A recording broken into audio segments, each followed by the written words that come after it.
Hello, everyone, and welcome to the debut, the opening night of True Sight, a new Dota podcast where we're going to talk all things Dota and what's been happening in the week.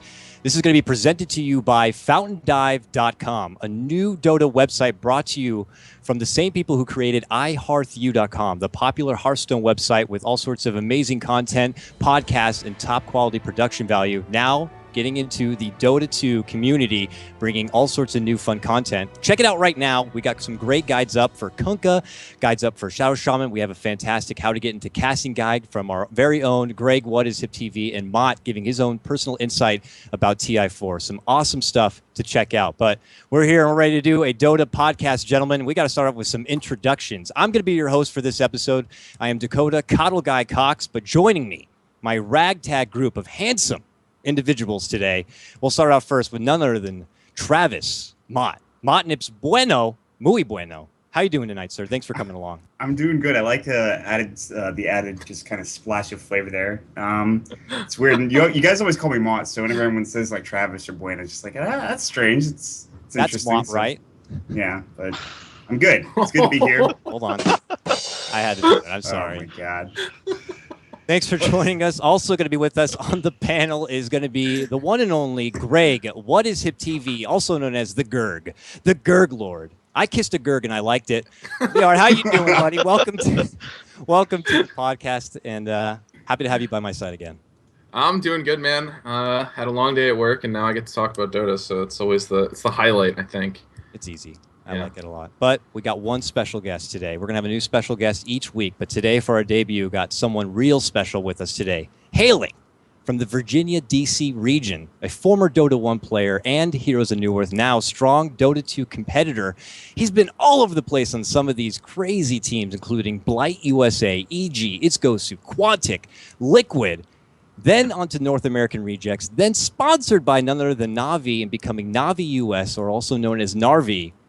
Steven, Korok, Ashworth, the swole one, the swole god. How you doing, buddy? I'm doing pretty good, man. I'm pretty excited to be along with you guys, especially Gurk. He's my favorite guy ever. Yeah, probably the sole reason why you agreed to do this, which we do appreciate you coming in on such a late notice. I mean, you owed us this one, let's be frank. So happy to have you here. All right, fine. He'll be here to give us his expert inside opinion, which we definitely need between me, Maut, and Greg. No, I'm just messing with you guys. So, yeah, FountainDive.com. One last thing I want to say is if you want to be a part of the mix and contributing your own content, where they're looking for more, if you go to the website right now and check out the Help Us Out section, you could submit your very own articles and content and ideas you may have for the website or for the podcast. Speaking of which, also at the end of the podcast today, we're going to do a Q&A session. We're taking questions from you people watching. You can hit us up on Twitter. You can hit us up on the Reddit thread, and you can direct those questions towards any of us here. So you can direct the questions towards obviously Korok or how the site's going to, what to expect out of the Fountain Dive website. Should be a lot of fun. But we're here to talk about Dota. Let's go ahead and start it off. Roster changes. There's been tons of them. Lots of other podcasts and stories have already been talking about it, but we got to put in our own 2 cents, gentlemen. But before we talk about the actual changes, all right, because there's a lot of them, there's one team out there that did not make a change. There's one team that stayed tried and true to their current lineup. That's Na'Vi US. Korok, why is it that Na'Vi US felt strong and compelled enough to stay together? Is it because you're just so fresh? And even though you had a very strong start to your TI4 performance and it kind of fell off, do you feel confident that you'll be able to work out the chinks that you might have, the kinks and the all sorts of rough spots you have on your team to be able to come forward as a top-notch team? What are your opinions on not having any sort of roster change? Oh, I think the main reason why we stayed together is because it would have been really premature to have a roster change after, we formed only a few weeks before TI4, and we said it many times, we weren't actually planning on being able to play there, but we were able to get an invite to the qualifier. We won that, and we got to perform. I'd say we definitely underperformed, but we haven't really had a chance to grow together as a team, and to disband would kind of be pointless and be make the last 2 months like a waste of effort. I think it was a really good idea for you guys to stay together, honestly, because so often, especially in Dota and especially in North America, you have teams that get together for 1 or 2 tournaments, then all of a sudden they're just like, nah, this isn't gonna work out. Fuck it, whatever. So I'm really glad that you guys, especially with the high amount of individual skill you have, decided just to say, okay, we can actually make this work. And it was true. Like when you guys first started doing the ADL, you were just like, we're doing this essentially for fun. I remember, I think it was like Snakey who contacted me about getting into the ADL at the last minute. We're like, yeah, we can bring you guys in. It's not even a problem. So I'm really excited to see what you guys can do in the future too. So yeah, I don't know. I like watching Navi US, especially when Snaking doesn't hit the BKB button. There's always the X factor. Sometimes you lose games because he doesn't hit BKB, so I don't know. Or the arrows that he runs into. Oh my god. I mean, it had to be said. I'm just saying. It had to be said.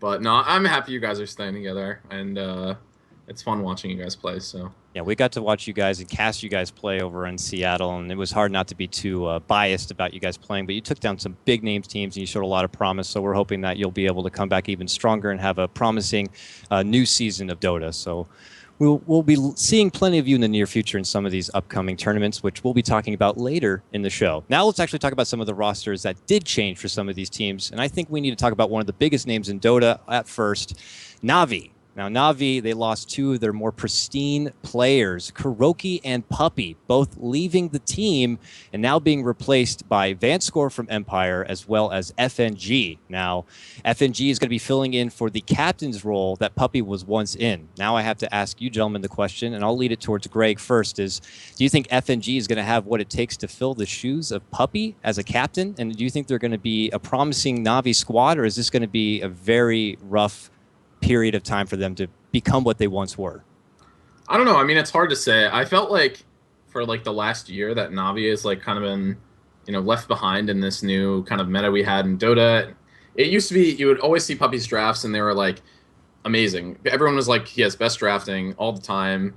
He did have some really good drafting in the past, but it didn't really feel like that happened currently. So he leaves the team. FNG, I have no idea how he is as like a captain, how he is as a drafter, but I think he'll probably do okay. I mean, you still have a core there with Dendi, Havos, and Funnick, and Vanscore is so goddamn good that I'm not sure that it's possible to have a drawback with him on your team. So I'm not sure. I mean, I think it's going to be rough probably for a little bit, but I hope I hope it's good. Puppey and Korok are like legends in the Dota scene. I mean, yeah, but Korok has been amazing in the last year, but I feel like Puppey's drafting has not been as good as it used to be. No, that's true. I mean, that's the one thing everyone kind of you just like browse like Reddit threads and everyone's like, oh, it's back to 6.79 drafting and shit. So I mean, it's understandable. I mean, but at the same time, I just think those two players are too good to kind of let go. But that's just my thought process on it. I mean, I imagine they probably had some differences in opinion about how things should be played. Maybe that's why he left. I'm not really sure, but I know for Alliance that was like a big issue because you had some part of the team that wanted to rat, and you had some part of the team that wasn't really as interested in that, and definitely created some big problems with their play, especially at TI4. I mean, if you like watch some of their games, sometimes they would like dive past towers, and the team would clearly like miscommunicate. So I don't know. I mean, differences in opinion like that could be a big reason why his drafting wasn't as good as it probably could be. So I don't know. I mean, nothing against either of those players. They're both amazing, obviously. But Korok, are you concerned at all about your Navi brethren on their team? Do you think they're going to be able to still be a strong? You got to consider that they still have their strong foundation in Dendi in their mid lane. Funnick is still a fantastic off laner, and of course, Havost and his extremely reckless carry ability. You still have that strong talent there. Now bringing in Vanscore, who's a great support. He had a great time on Empire. Was one of the best dazzles for a period of time, and FNG. How are you feeling about your Navi friends? Well, it shouldn't be any surprise to anyone that Puppey and Kuro were like a pair. Those two guys have been friends for several years, and in Dota 1 they played together all the time, and they share the same vision about the game.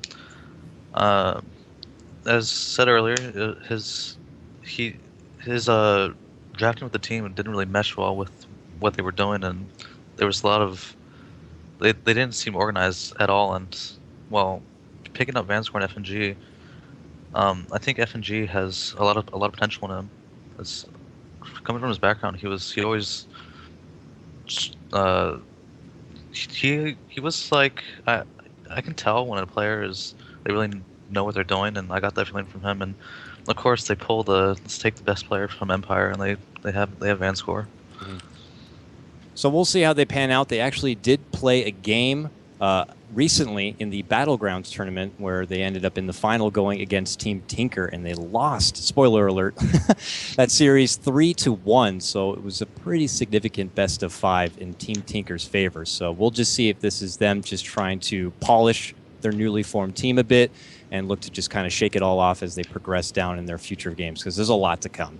And with that, we could just kind of easily segue into Team Tinker now, who have been looking very promising. Team Tinker, obviously not yet to be sponsored, have a nice all-star lineup right here, and it's going to consist of Sing Sing, Bulba, Pycat, Koikfa, and EGM. Now, I don't know if EGM is the official member yet or just kind of a stand-in for the meantime, but this is a very talented group. When this team first came about, a lot of people were questioning what kind of roles everyone was going to play. You know, we're not too sure who's going to look to step down and play support, because all of these players are extremely talented. They've had great experience playing cores, playing mid, and obviously playing Tinker. So I ask you now, and I'll throw it over to Maut first, like with this new team, do you feel like since they've had some recent success, have they found their groove, or do you think there's going to be a bit more of a period for them to find which spot's going to work for them, who's going to play what role and what kind of, job for the team?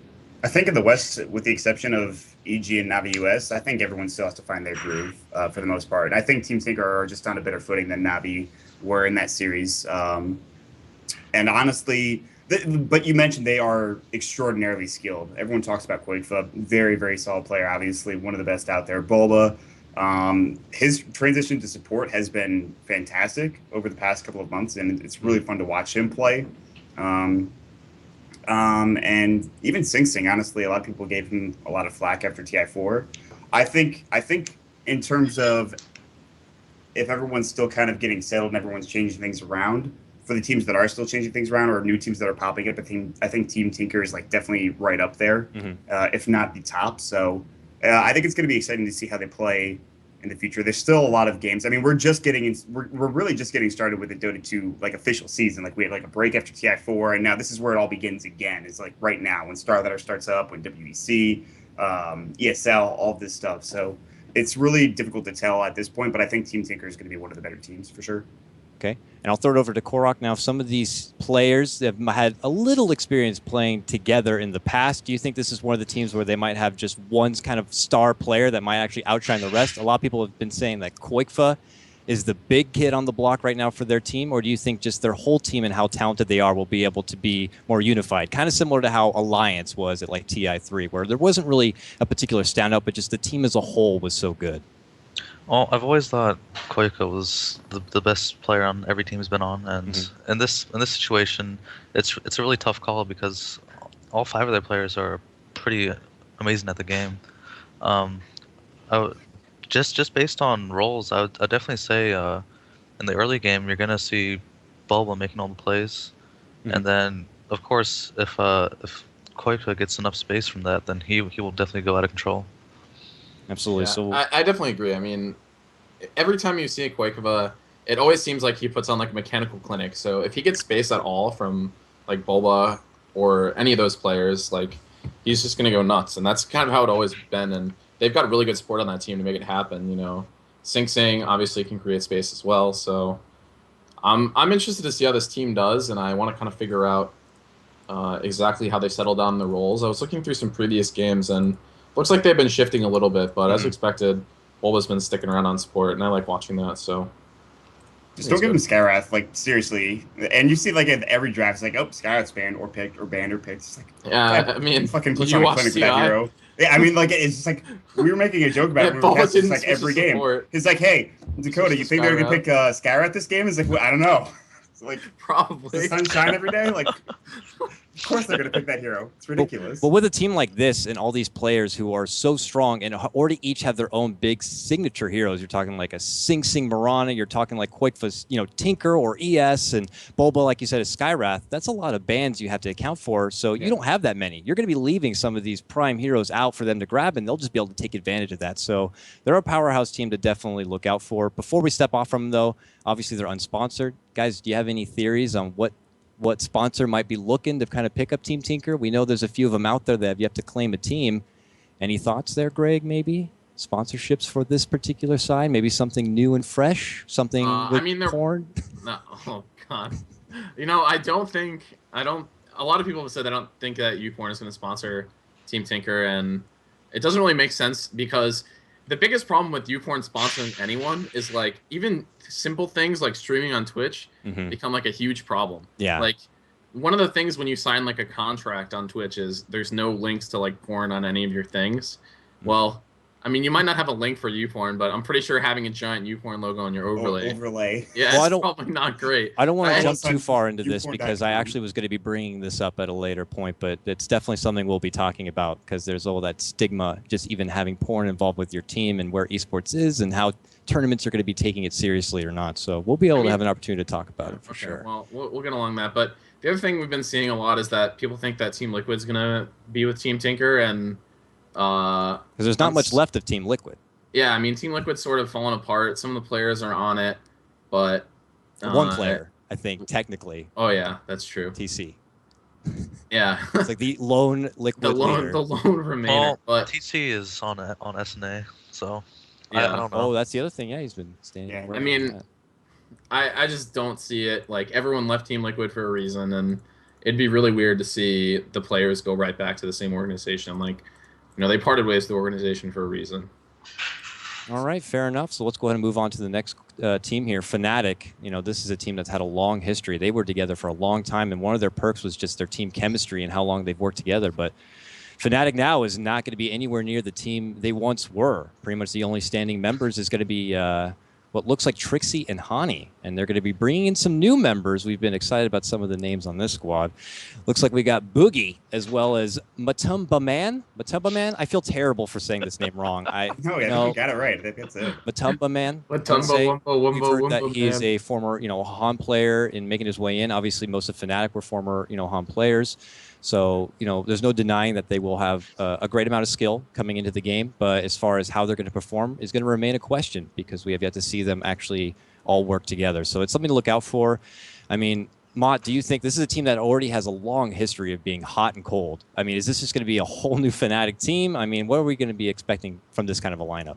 I mean, I think the transition from Han to Dota isn't that bad. But at the same time, like, you're losing No-Tail, aka Big Daddy, who we've seen him perform outstandingly in just about every role he's played. That guy's a goddamn player. He really is. Like, he's like a clown outside of the game, but he's fucking good at the game. No, that's the thing, man. Like, this guy's really good at Dota. So it's a lot like, losing Kuroki and Puppy on Navi. It's sort of similar. So if any two teams I think have to work hard to get back to where they once were, I think it's these two teams, Navi and Fnatic. Just because we don't really know much about Boogie and Mutombo Man, so I mean, Paz is a good player, but I mean, with a name like Mutombo Man, he's got some standards to live up to, man. He really does, man. I'm looking forward to the Mutombo Man hype when we're casting it up. Oh, so hell yeah! We'll see how it goes. I believe that their debut might be happening in D2CL in their new season 4. I'm not positive. Also, they could be a part of Star Ladder, so a lot of that stuff in the rosters and teams is still up for question, but. Moving on, now we're curious about where actually Fly and No-Tail or Big Daddy, Puppy and Kuro went. Well, they ended up making their own team, the new secret team or mystery team that people are calling it. It's finally been officially announced and gathered, and that team is going to be consisting of Puppy, No-Tail, S4 from Alliance, Kuroki, and Fly. So another big all-star lineup happening here, and this is another team that could potentially be sponsored by a very seductive sponsorship, I guess you could say. So we'll see. They actually played today. They went against the Alliance team without S4 and with their new members, which we'll talk about, and they did not perform as well as most had hoped. How do you feel, Korok, about this particular team? It's a mystery secret team, but a lot of great talent. You were talking about how great Puppy was and Kuro as a duo, but now they get to be together with another prominent duo in the Fnatic boys. I mean, what are your thoughts on this team? Well, just looking on paper, the roster looks really solid. I didn't actually get to watch the series, but I read that Fly is going to be playing. He's going to be playing carry now. He was playing Storm in some match, and they definitely need to adjust to their new roles. It's going to take them at least a month or two, or if they scrim a lot, maybe a bit shorter. But once they get that down, I think they're going to rise straight to the top and become a top tier team. Mott and Greg, did you guys get to see the game today? I don't know, No. Greg, you'd been working. Mott, did you have an opportunity? I have Time Warner, dude. Yeah, so we had a hard time watching the stream. Somehow, thankfully, Cyborg Matt out there was tweeting out a lot of the console commands to just kind of watch it from in the game. So I caught little glimpses of it. And like Korok had said, they were definitely testing out some different roles. It was Fly playing the Storm Spirit, and they had S4 on a Clockwork and not the other way around. It definitely didn't seem to work out to their liking, so I would imagine they're going to be playing with their roles a bit further.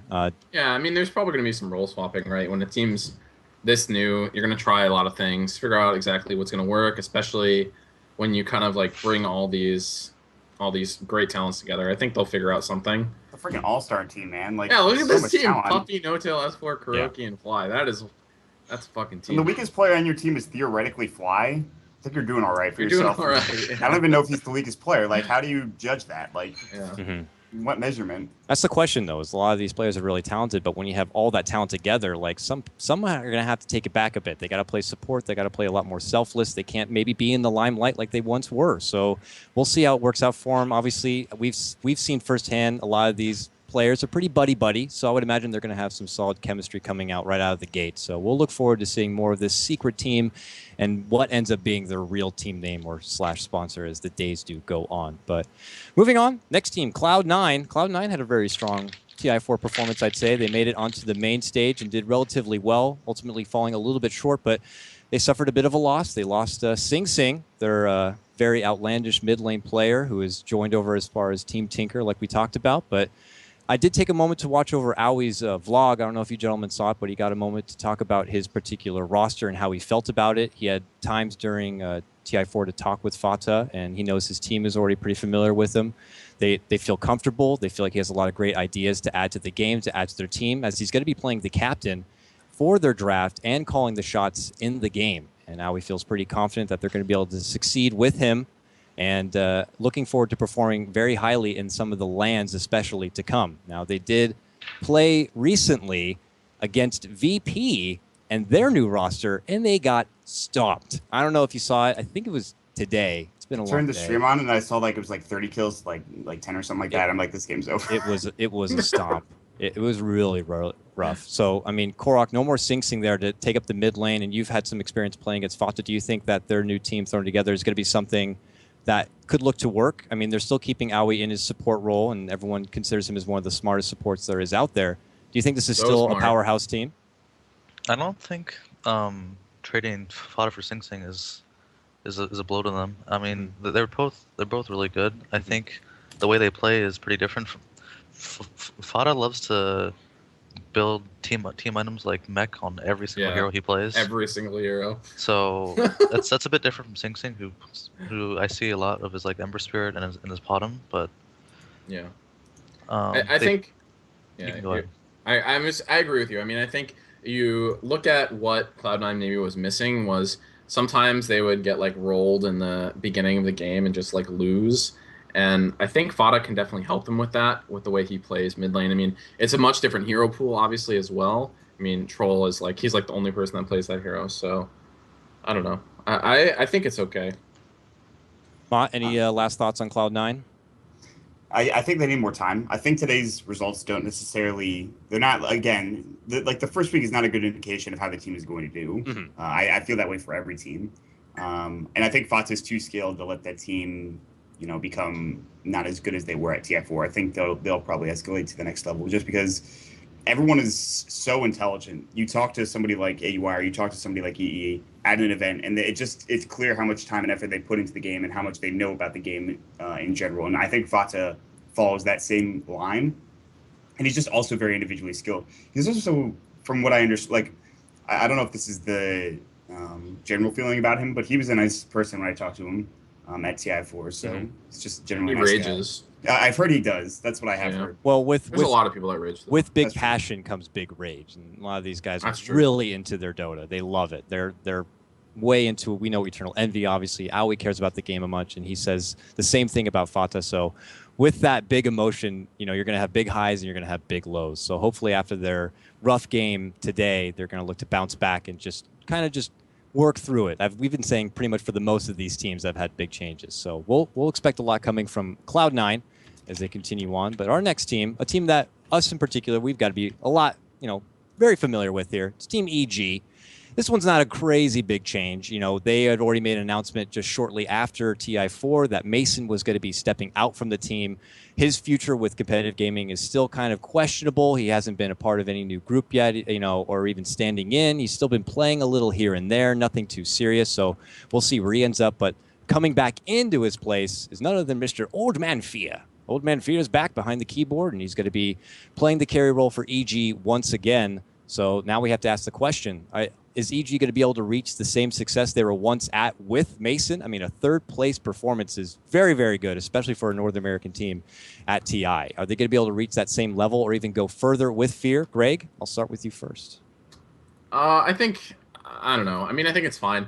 Either way, like, Mason played well at TI, I thought, but it wasn't like he was, I don't know. Mason, he was like a role filler, kind of. They have Arteezy. They try to get farm on Arteezy, and if it doesn't work, they probably lose. And, I mean, Mason filled that role. He played really well in most of the games. His hero pool was maybe a little limited. It took him a long time for his brew to, like, get to the point where they could pick it in games without it being terrible, and ended up being really good in the end. But maybe a more flexible player like Fear might be beneficial for them. I don't know. Yeah, I agree. Honestly, I think there were points where Arteezy maybe didn't feel as comfortable, playing something like more of a semi-carry, because maybe he didn't feel as comfortable in letting Mason just kind of carry the game to the late game.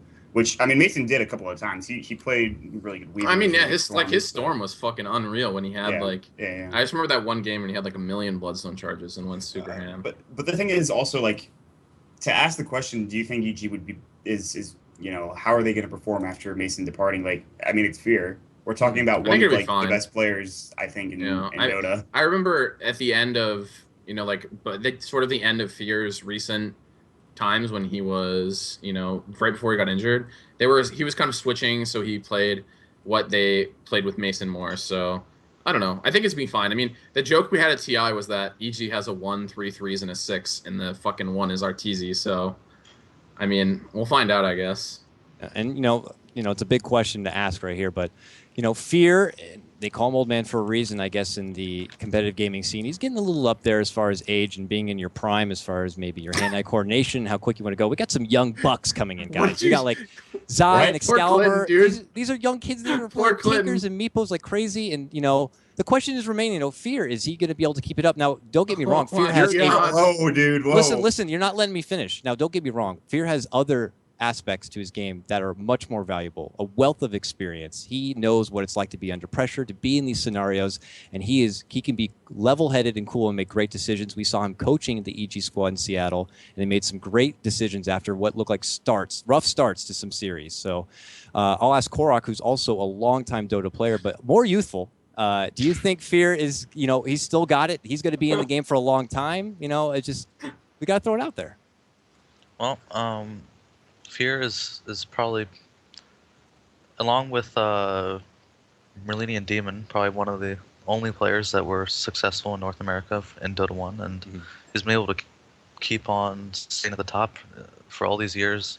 It's really respectable, and he's, as far as his individual skill and like reaction time and mechanics, it might not be up there with some players like, Excalibur. Watching him play Meteor and Tinker, it's unreal. You're just amazed by just watching. But the things that you don't actually see, the things that he says in game, and the calls that he makes they're always right. And you can't get that without years of experience. I'm reminded of a video which was up, I think, on YouTube like 2 years ago. I'm sure it's still around. It was him streaming, and he was playing Queen of Pain. I think, Greg, you might have seen this video as well. And it was Fear just meticulously getting every single last hit within the laning phase. Like, within the first 10 minutes, he not only got like every single last hit, but he got like so many denies on his teammate as well. And it was just unreal to see him not miss a last hit for like 5 to 10 minutes.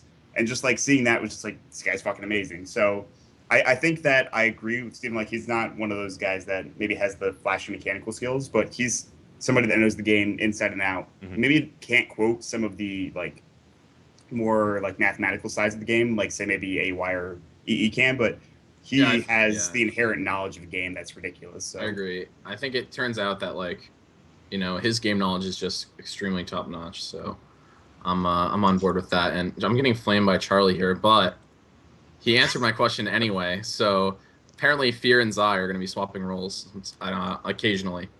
I've heard that as well. Yeah, because in Because NEL, I knew Zai was going to be playing carry. So yeah, Zai played a shit ton of carry in NEL for like 2 weeks or something right after Yeah. TI4. I mean, also that unsurprisingly, probably Zai's fucking like good too. yeah, Man. he's so fucking good. So I don't know. I just think that's kind of interesting.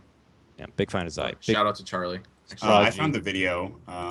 Not that I mean I don't know if anyone wants to look at it, but it's in chat. He literally doesn't miss a creep kill for 7 minutes. An artisan at work is what the video is called. So yeah, so I'm looking forward to him. New Fear, way back, he's just Fear Darkness. Once he somehow got a hold of the old man nickname, I was a bit insulted because I don't know what the hell that's going to make me. You're like twice what, his age, what is that right? going to make me? Granddad Coddle. Like I don't. It's insulting that they're considering him old, but yeah, but then you go to TI4 and Pyrion's like, just shut the hell up. Just shut up. Exactly. And I was there, and I tried to like, hey, so Pyrion, we're kind of in the same boat. He's like, don't even try to come into my boat. He's like, I have a family and kids. Like, he's like, get the fuck away from me. So, so I really had no one to relate to, but it was good stuff. And I've grown to know Clinton. I think he's a fantastic guy and a fantastic player. And I really look forward to EG. And we're big NA Dota fans, and we're just happy that one of these teams has really shined through. And hopefully, a lot more teams, Navi US, are going to look to really become a big dominating force in the North American scene as we expect them Korok. to grow. Let's go, No Korok. pressure, Step it up. No pressure, dude. So we're trying to say. Can we talk about Navi US and the game they played yesterday? Go ahead, Ma. Please. It sounds like he's got a little bit of a spice. Listen, he wants to add to this. I've been Korok. What happened to your fucking centaur yesterday, dude? Oh, okay. Here comes the laptop excuse. All right, I can point my webcam down, and you can see the laptop I'm playing on. Right Did now. you use a touchpad? That would have been fantastic. No, I did not use a touchpad. However, that would have been awesome. Yeah. Right now, I'm actually. I don't want to throw the excuses out, but I don't have my desktop, and I'm using this really old laptop that gets 20 FPS. So. Whatever. I don't mean to flame you. It was a rough ass lane, to be fair, but. So why are you not at home? Why don't you? Can you answer why you're not at your desktop? Why are you not in your usual element? I started school this week, and I don't have a place to. Well, I'm on the wait list for housing, so right now I'm staying at my brother's place. Is this your last year? Should second to last. Okay. Wow, of school people. That was a very unsure answer. You didn't know. I'm very afraid for you, dude. So Korok with a lot on his plate. Hopefully, he'll still be able to invest a lot into your Dota game. We'll be looking forward to that. Let's go ahead and jump into the next team. We talked a bit about EG, but now we got the new team on the block. This is a team that came out of the woodwork after a long period of time, about 2 years. Complexity has arisen with their hashtag Project Red campaign, I guess you could say, and the rumors are true. They picked up Stay Green is going to be their team, which is a very more Han-based team. And Han Trash. Yeah, Han Trash is real with this team. We got Moon Meander, Swindle Melons, Z Freak, Rise, I believe, and Limp, who is Chessie's brother, if I'm correct. So I believe there's two different brothers, because I believe Swindle Melons and Z Freak are also brothers, if I'm not mistaken. You guys don't look like you know dude, at you're all. the Han Trash. Dude, I'm gonna be honest with you. I don't know any of these people. That's probably just because I don't really. I didn't come from a Han background when I got into Dota. Don't worry, Maut. It's called having self-respect. Oh damn! Oh man! All right. Well, I did play through Han for quite a while. I am a Han Trash member, and Korok had played Han for a while as well. So what's that say? But these were top-notch players at the time. They played on some of the biggest teams. They're definitely really strong. We've seen Moon Meander already play in NEL quite a bit. He could be very dramatic and outlandish at times, but he definitely has a fair share of skill that he can bring to the game.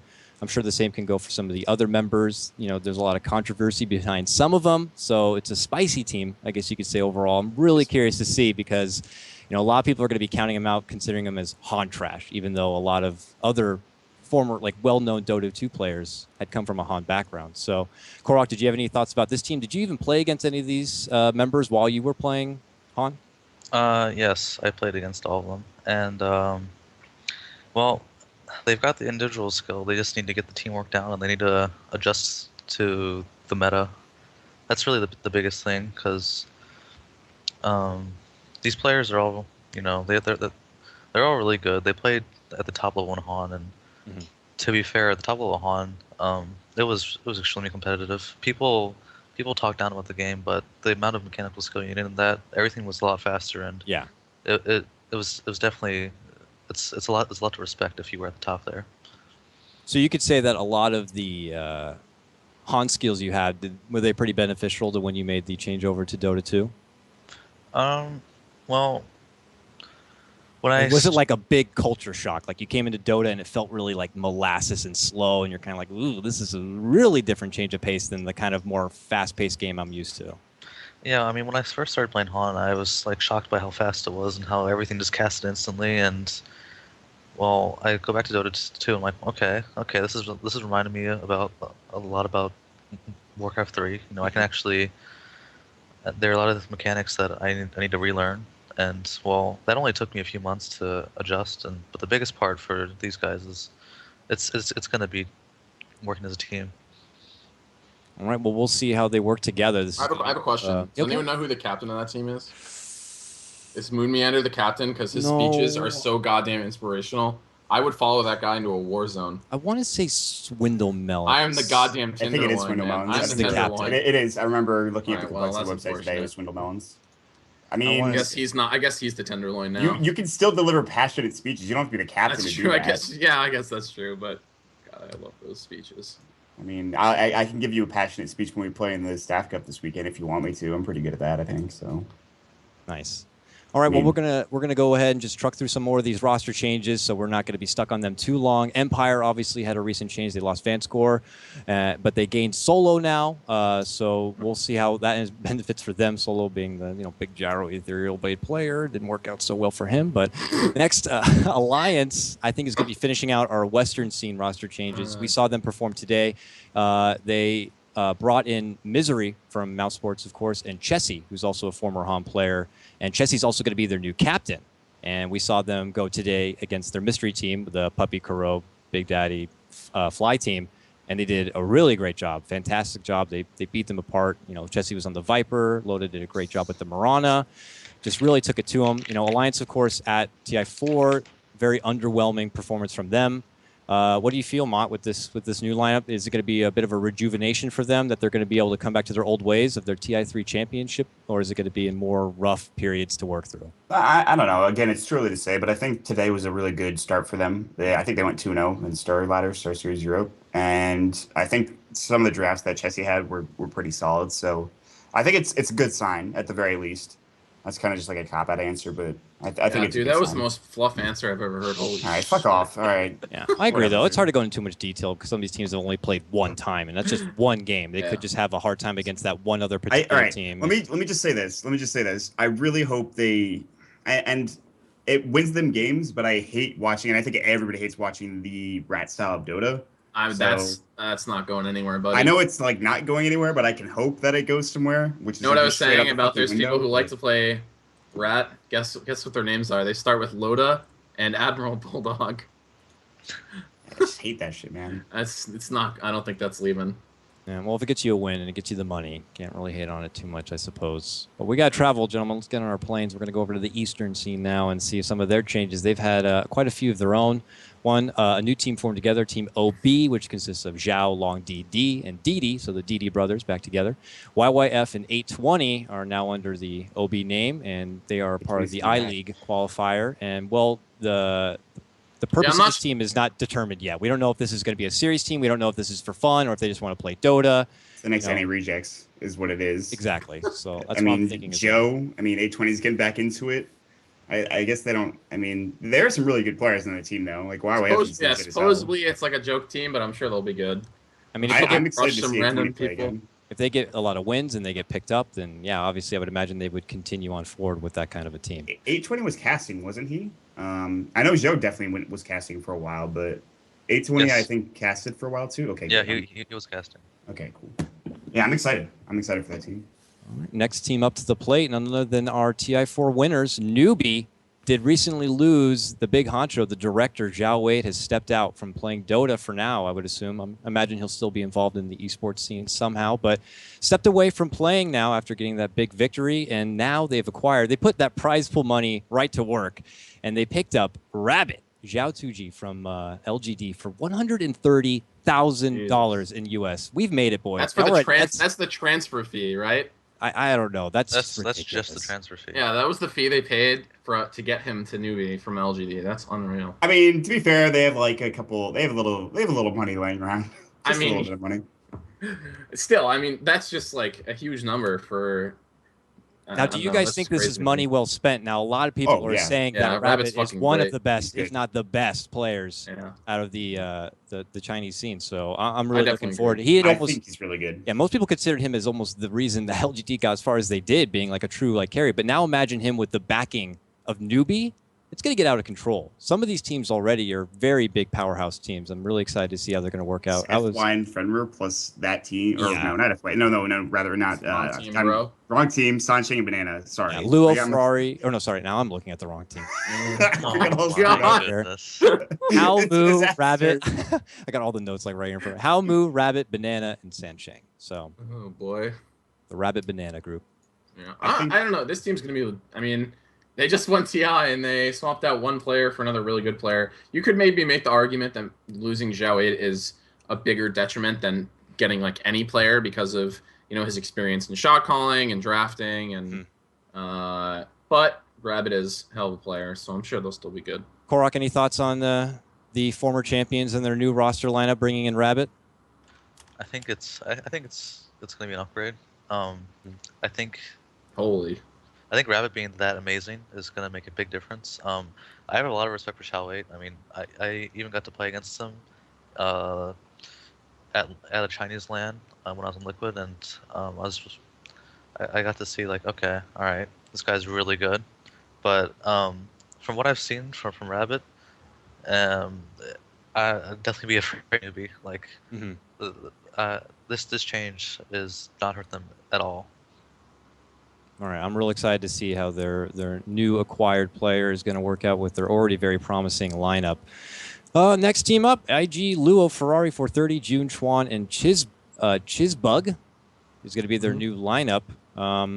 Not too much to say about that. Still promising team. There was a while there that Chuan was thinking about even leaving the team after their last Star Ladder performance, but obviously they came around and had a really strong showing at TI. They got into the main stage, of course, and we'll see how they look to progress with their new acquisition of or new bring-in of Chizbug.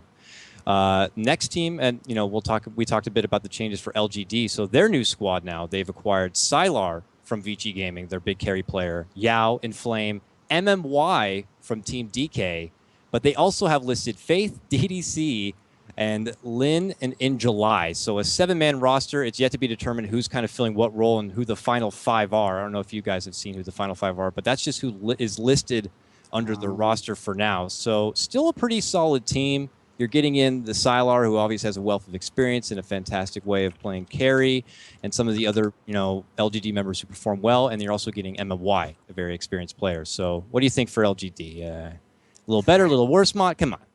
I think despite losing Zhao Tuji, this is, I think, better for them because they get Sylar back, who's, I think, a very solid player. One of the better ones out there. I think Yao's always been really good. MMY is a legend in the Dota community. Faith is very, very, very solid as well. So when you look at the people that aren't playing, it's just kind of like, I don't know where Inflame, DDC, and July are going to fit because they have so many players in their roster right now. But I think this is a move for the better, honestly. And we'll have to wait and see how they play, but I don't know. I like it. All right. It's just me. We'll move on. Gerg had to leave for a moment. Violent diarrhea issue has excused him from the podcast, we'll say. That's not what happened. But I'm excited to move into this next team. This is the team I'm looking forward to the most as far as the Eastern side. The new VG squad, guys. This is big. I think this was just actually very recently announced. They just got a hold of the hot chocolate lover himself, Ice Ice Ice, joining VG Gaming, as well as Black from CIS. Now he'll be accompanied side by side with Fenrir, FY, and Super. This team looks like a monster team to me. I mean, before you're talking about, I mean, you got Super already. I think he's fantastic in his lane. He doesn't typically lose. He showed, a great Razor performance all through TI and DK as well. And then, of course, you have Fenrir and FY, who's one of the biggest, well-renowned support duos in the game, being able to roam around like the originators of the smoke roam gank as supports. And now you have Ice, very talented offlaner, and Black, a guy who knows how to hit creeps like no one else. This is a great team. I don't know, man. I feel like they're a lot worse off than they were. You think they're worse? Yes. All right. I mean, you have RO2K, who's a legend. Oh, I mean, yeah. And you have Sylar, who's very, very good at farming. And I think Black and Ice are both prone to... Ice is prone to tilting, I think, in the offlane from time to time. He's a very, very good player. Mm-hmm. And I also think Black is not... He doesn't speak Chinese. Did you say Super or Sylar? Super. Wait, what? Super is on the roster. Super is on the team. Super. Okay. Yeah. Super. Yeah. As their mid laner. What were you saying, Greg? I was just saying, I mean, I think that people kind of like underestimate Black a little bit, but I don't know. He had some really good games in TI quals and TI. And I don't want to talk down CIS. I think as long as he doesn't like AFK farm with Morphling, it'll be fine. But like, I don't know. His like Slark I thought was always really good.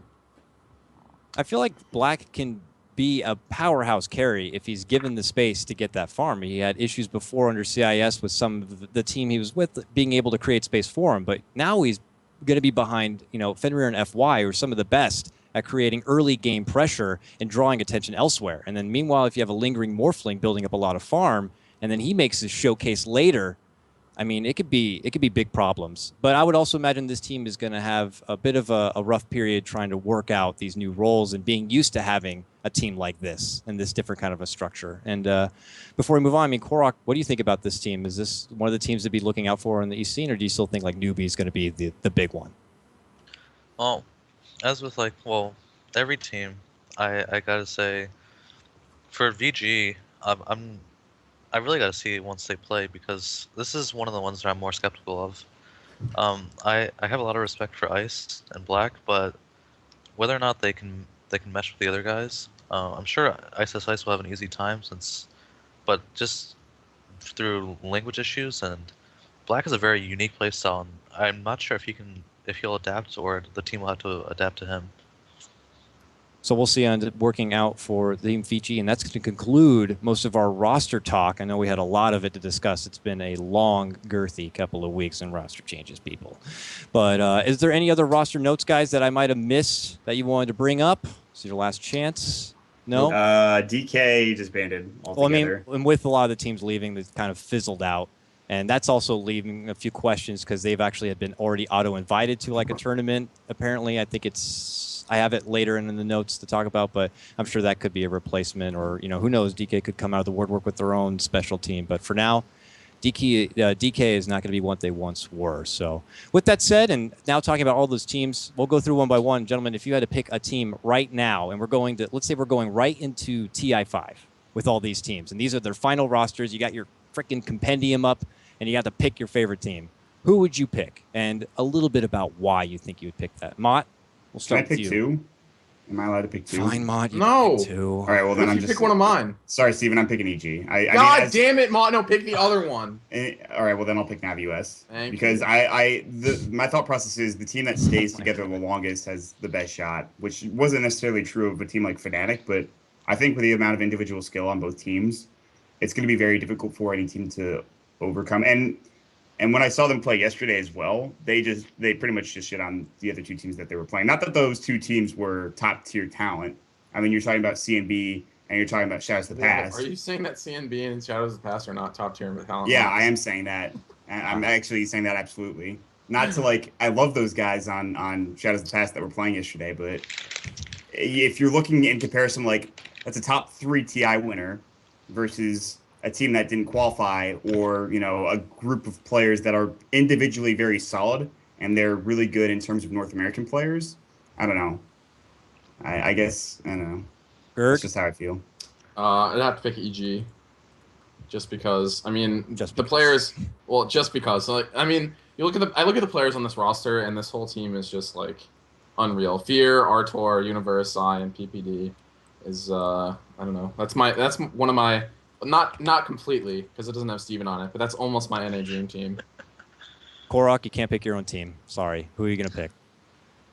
Well, newbie is the easy answer. So, as far as, okay, I want to see really good things from Team Tinker, but I feel like they're also a team that will disband within the next few months. So, so I don't know. You're totally right, dude. Still a pretty big cloudy mystery period as far as how these teams are going to develop. What's like the longest that PyCat has been on the team besides like Probably recently? a year. A year? Yeah. Well, that was like contractually obligated a year, right? Yeah. Not When was really a that? year. What When he was team? on LGD in. Oh yeah, that was an interesting. I mean, I think that was an definitely interesting team. contractually obligated a year, not I wish I was here for a year, but Man, Braxton and freaking Force 37 got a good deal there. They got to go to China and shit. Like, it's awesome. I mean, maybe they didn't win all like the most tournaments in the world. They got to. Did you see those poses they got to do? It's the my best thing God. ever. Oh my Like, Lord. come on, Steven. things like that. You'd be lying if pretty you good. said that you wouldn't want to do that. Come on, let's be honest here. I mean, we had some pretty cringy intros too. Oh, dude, no. Liquid had Oh good yeah, the Team intros. Liquid ones. Yeah, Oh yeah. my god. I mean, but that's like Don't what is it? What underestimate was my the- carrier. I will The put you into burning the abyss. abyss. Yeah, The the burning abyss abyss of of The suffering or abyss of something. suffering. Oh, I torture actually you. Love it. I have a picture of the script if you would like to see it. Oh my god. I mean, We can get it's- that in how here. can we say no to something like that? I mean, we'll how let can we you. say no to something like All that? right, I'll put it in the Twitch chat in a second. I'll let you bring it up. While he does that, I didn't get a chance to say. But- Or go but- ahead, please. Sorry, no. You go ahead. I don't want to be a jerk. No, I was just going to say I'm pretty much on the same boat as Korok. I think the safe bet would be something like Newbie. I think their team looks like they would have the most promise, especially getting a hold of Rabbit. But, I mean, I'm, USA, so I got to say EG. I think they've already showed a lot of promise, and as long as they stick together and don't have too many other complications, I think they'll just continue to get better and better and better. And a lot of their younger players who already show fantastic skill are only going to mature more and more and become a bigger dominant force. So I'm going to be looking out for them to be still in the top 2, top 3, or even just the top of a lot of these tournaments to come. Really, it comes down to RTZ not buying Midas and Hyper Hero. Well, that's a big stretch. Okay, the Oh, Alchemist game. damn. The Alchemist game. I talked to him I actually know, I'm about just- that, and he said it was like his way of saying that he was done with the game. He bought a Midas, and Midas agreed and then GG'd out. Someone have a 22 and 0 emote. Typical fucking Artor. Oh, actually, got There it. it is. That's the one I was looking for. Nailed it. All right, Korok posted the image. Let's see this thing. Oh god. Oh, it's Oh, this beautiful. is special. What is this? This is the script. This is an Script. exclusive, by the way. I haven't shown anyone this. Oh so. my lord! Behind the scenes Wow. footage right now, fluff and stuff. True Grind sight your sword. exclusive. Meet you at the battlefield. Holy shit! I have just crapped myself. That is way too intimidating. actually- Line. That's Here's horrifying. what Korok Can said. Wait, someone Korok, read can you- TCs? No, can you read your line No, first, no, Korok, no, please? no, no. Please, Oh, come come on, on. please. Come on, dude. Mine Read doesn't your make any line. sense. All right. Hope is cavalry, experience to armor, and persistence as commander. And Holy then shit! I don't want to play this guy. Wow, the intimidation is real.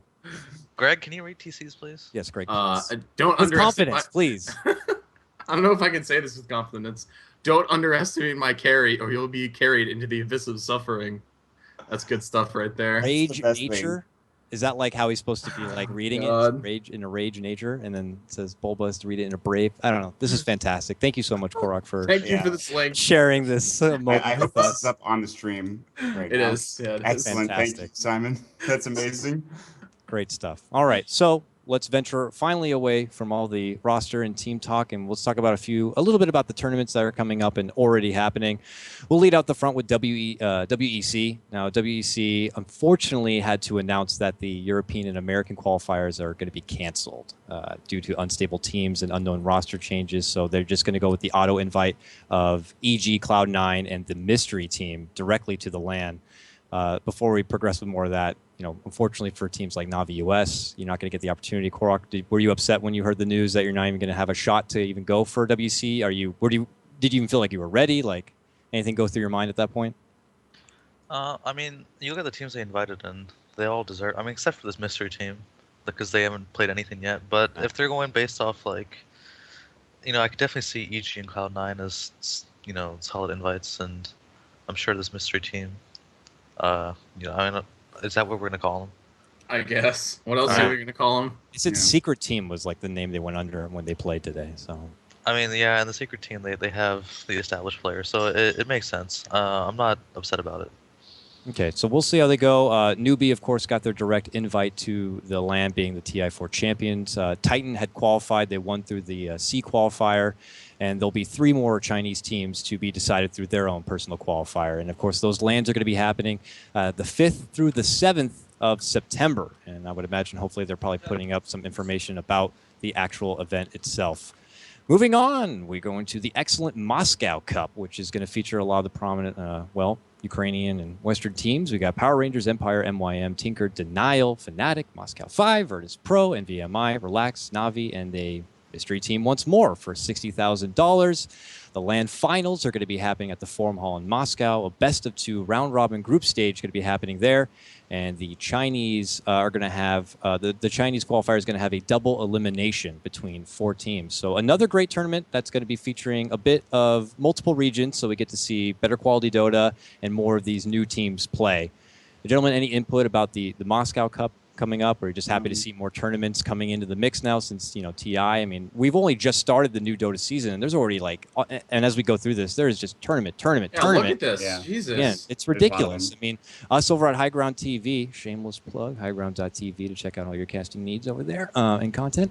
But we're getting, people coming by, and they have all these new job opportunities and tournaments coming up that they're looking to throw together, and they need people to cast for. So it's getting ridiculous, but obviously we're happy, because we just want the sport to grow as a whole. So it's happy to see a lot of people investing a lot into it. So, and a lot of people are. I mean, there's a lot of newer tournaments here, newer sponsors, and I don't know. I think it's really good. I mean, there's other tournaments coming up that aren't announced yet that have a pretty big prize pool, and it's good. It's good stuff. And then also, my only thing about the Moscow Cup, last year, this is the LAN that had a bear on the stage, right?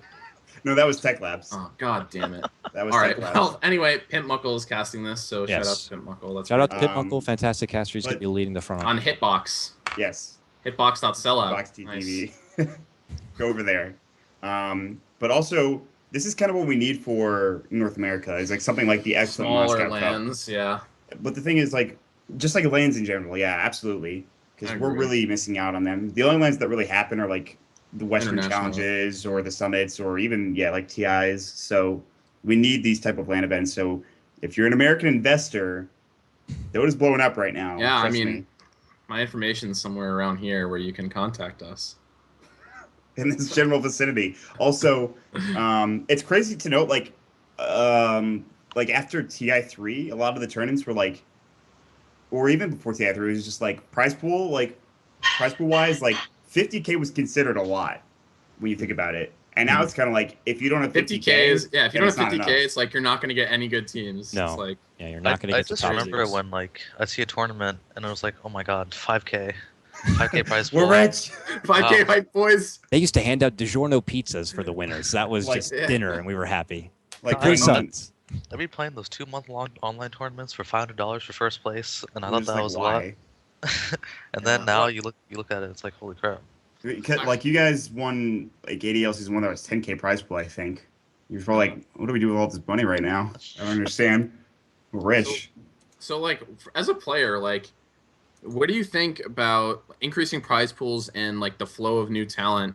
Not from other games, people like Chessie and new talent. How long is it going to take for people that are picking up Dota, to actually be good enough to compete at a high level?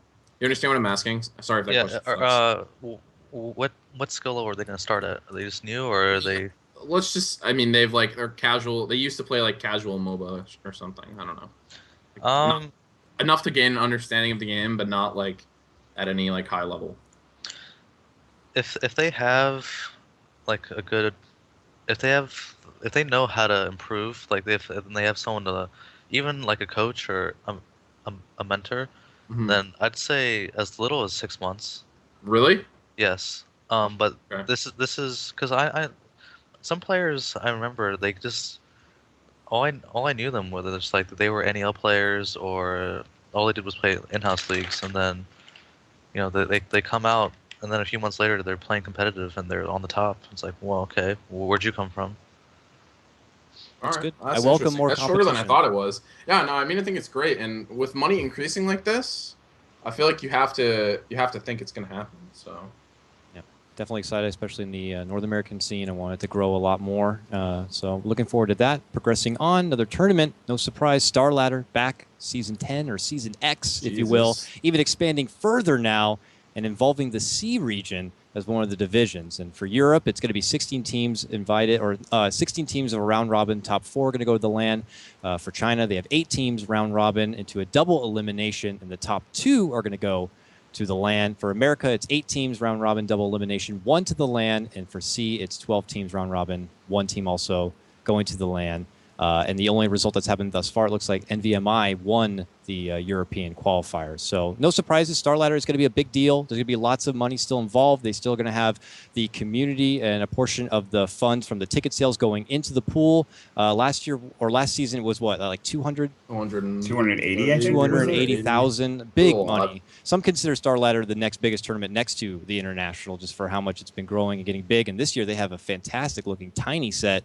That thing's going to sell. That's a good looking set. It's pretty badass. So I think Star Ladder is always one of the it's just one of the best tournaments, just because and whenever I think about Star Ladder, that's like what I equate to the start of the season. And I think that a lot of people are just going to be putting their best foot forward once they try to, like, once the qualifiers or the regions kind of wind down and stuff like that. I don't know. I love watching Star Ladder, and I think this season shouldn't be any different. So yep. Beyond the Summit's going to be bringing you the casting coverage for that tournament. You might even see some of us hopefully stepping in and helping them out a bit. But regardless, it should be a fantastic time, a fantastic tournament. Of course, a lot of the popular named teams are already going to be participating. Your Navis, your Alliance, Empire, Cloud9. America's got EG, Navi US, of course, Sneaking Nyx Assassins, CMB, Dream Destroyers, or what could end up being Complexity, I would assume. C has Titan, Arrow, and then the Chinese teams are yet to be announced due to their last-minute roster changes. So you're going to see some of the best teams in Dota competing for this one. So expect top-quality plays from them. Next tournament going to be up, Battle Arena. We've had a lot of stickiness with this tournament, boys. The Battle Arena. What happened over at See Me Play, or Try to See Me Play? I don't know what happened with that whole mess, but it was interesting. that was a mistake. It already concluded. Regardless, it was 4 teams invited originally, which did include EG, Cloud9, as well as Navi and Virtus Pro. But at a last-minute decision, about 10 hours prior, EG and C9 had pulled out due to not feeling too confident with the organization and being involved, and that allowed Team Tinker and Empire to step in. Now, spoiler alert for anyone who didn't see any of the VODs yet. If you even had most people probably watched the VODs, let's be honest, because you couldn't really watch this event live, just being frank. Trying to watch it from the website they had to work through. Of course, that's not Join Dota's fault, but it's the job they were hired in to do.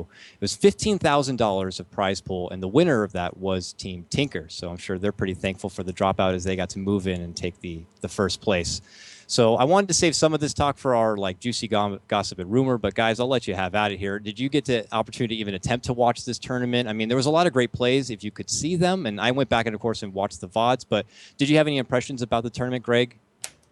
I didn't really have too many impressions of the tournament because it was mostly an impression every couple of seconds or every 30 seconds. But, this is like the growing pains of a new streaming platform. And this is kind of interesting because it's something I've actually been looking into for like my real life job. And apparently they were just not ready at all. They were not ready for the amount of demand they were going to get. I guess maybe it's hard to stress test for like 50,000 people, but holy shit, what a disaster. Hopefully it's a wake-up call for them to see, like, this is what you're going to be getting involved with when you want to be working with Dota and these kind of games. You're going to get a huge amount of traffic. I mean, I was like looking at the numbers. They had like 177,000 people watching.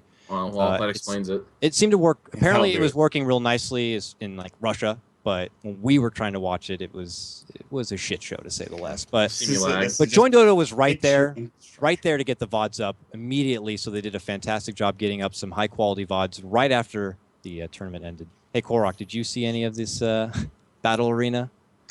No. Did you just wash your hands and like, nope, I don't care? I tried, and that didn't go well. That didn't happen. Yeah, I don't know, man. This is just like, honestly, the thing that worries me about something like this is like you look at 15K prize pool for 2 days. You're streaming on this platform, so clearly this like see me play paid for this prize pool, and it didn't even get streamed on their channel. Like, are they still gonna pay? Like, who fucking knows? I don't know. These are the things I think about when shit like this happens. But It's a disaster. It's really fucking disaster is how I would describe this. Yeah. I could side with C9 and EG at one point because like you're kind of putting your name on this kind of a tournament, and if they don't pay out for some reason, if it really goes to hell, like they're gonna have a hard time trying to come around for a second go at it. I mean, that's the thing. Like EG has like they're a big team. They have to make the right decisions. Team Tinker is just like they're a team that doesn't have a sponsor yet. It's like they have no other reason to not play. Like just go play the tournament. And like if you get money, fantastic. If you don't get money, you fucking won. Whatever. Who cares? So I think the best part of it all was PPD had a nice little extra stab at the end, just to be like, "Oh, I wonder why we didn't play in this tournament." I love watching Twitter. Peter is the best person to follow on Twitter because he'll just every like couple of days about like anything like this happens, he just has like one very snarky remark, and it's always so fucking good. But yeah, whatever. I mean, this seems like a good choice here by EG and C9. Maybe it's bad that they pull out 10 minutes before or 10 hours before, but it's not like they haven't pulled out of other tournaments before. ADL. Charlie. But, you know, whoa, damn! I wasn't gonna go there, but Charlie, all right, guys. No, it's okay. It allows some of these other teams to get in there, and at least ADL can invite European teams into it. oh yeah. Well, I'm just a caster, right, well, so I just cast. Yeah, I don't make these decisions. But. All right, we'll go ahead and move away from that one. Here's the big one I'm excited about. ESL 1 is in New York City, boys. Oh my God, we have done it. We have made it. Fun fact for you.